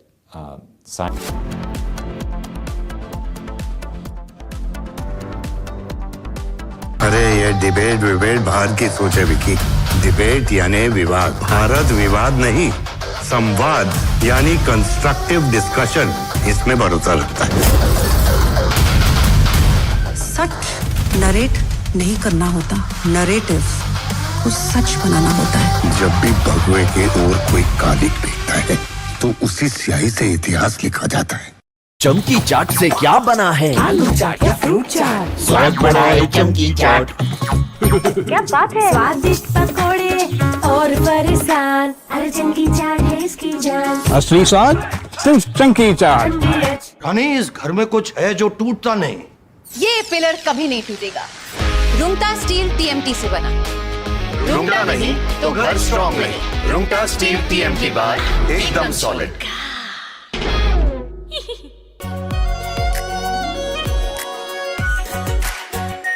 are pure shahi paneer masala delicious healthy everyday हमें petrol diesel का उपयोग कम करना Prime Minister Narendra Modi recently issued a strong warning to the nation, asking citizens to save fuel, avoid unnecessary travel, and even work from home if possible. This urgent appeal comes because global tensions are creating a massive energy crisis that directly threatens India. India currently imports up to 90% of the crude oil it needs to survive, and more than half of that oil comes from the Middle East. But the country is currently facing a massive challenges due to the blockade caused by the US-Iran conflict. And right in the middle of this dangerous situation, an event is about to take place that could make things much worse. United States President Donald Trump is traveling to Beijing to meet with Chinese President Xi Jinping, while the news might focus on their discussions about trade rules, technology, or artificial intelligence.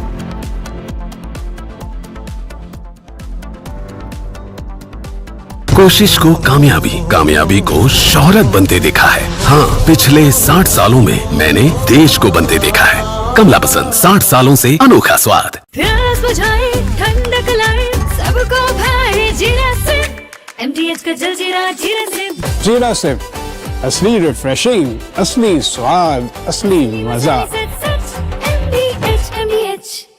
कोई global organization नहीं है it's a terror machine अगर हम terrorist होते तो terrorist हमें क्यों मारते आरएसएस ने बाबरी मस्जिद तोड़ी और आरएसएस वायलेंट है वो तब गिरा जब इस देश के बहुसंख्यक समाज का विश्वास टूट गया आप लोगों ने तो देश चलाने का दावा किया है लेकिन आप लोगों का ना कोई हिसाब है ना कोई किताब ये चोट निशान छोड़ेगी आर प्योर सूजी पास्ता उबालो मिलाओ और खाओ 8 मिनट में तैयार क्या टेस्ट है सबका राजा our pure masala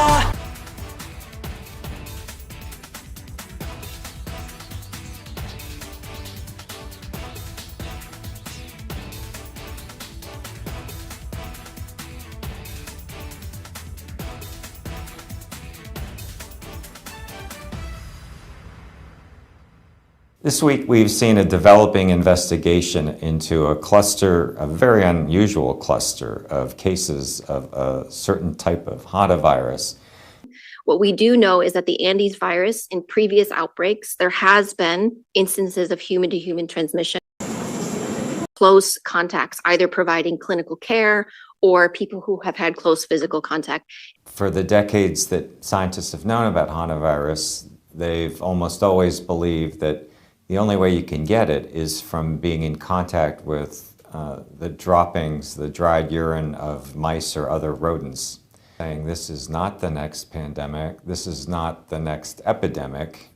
This is a cluster of cases, a very unusual situation that is not expected to spread its tentacles across the world and across the United States.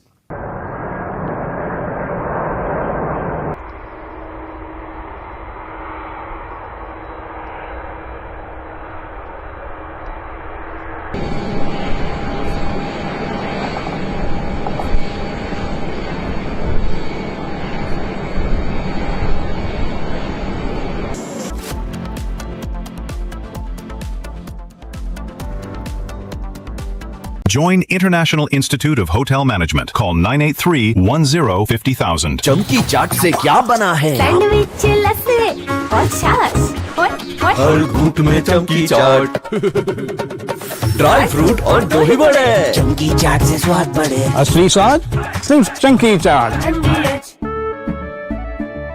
केसरिया से मन जोगी हुआ रे दिल झूमे देखो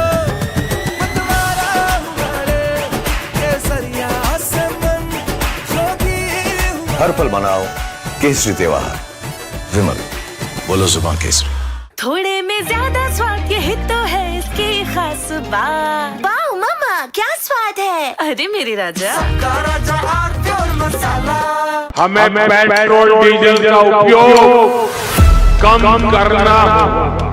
Prime Minister Narendra Modi recently issued a strong warning to the nation, asking citizens to save fuel, avoid unnecessary travel, and even work from home if possible. This urgent appeal comes because global tensions are creating a massive energy crisis that directly threatens India.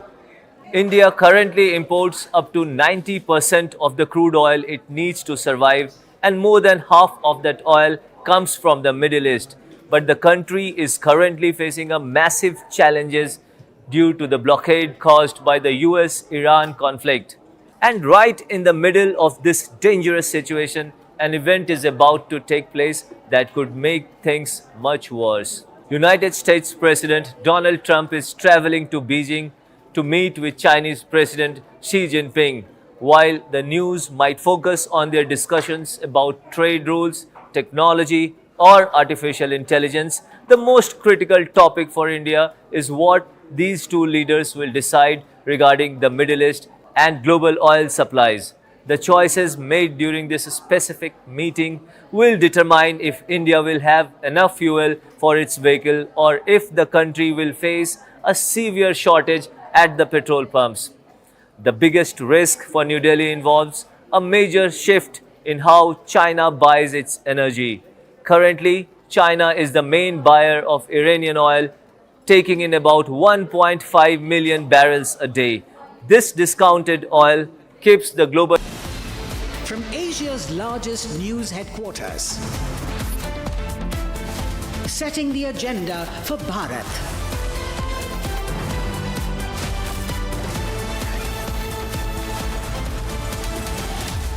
You're watching Republic.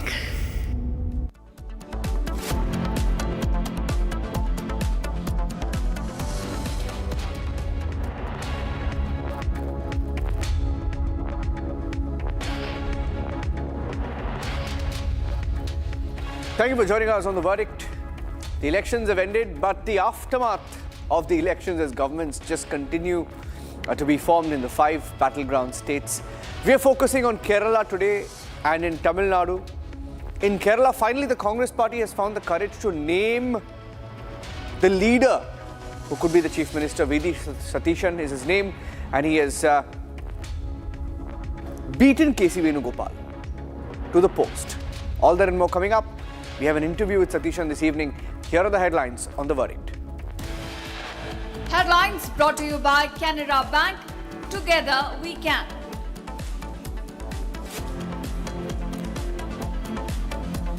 V.D. Satishan, all set to be the next Kerala Chief Minister.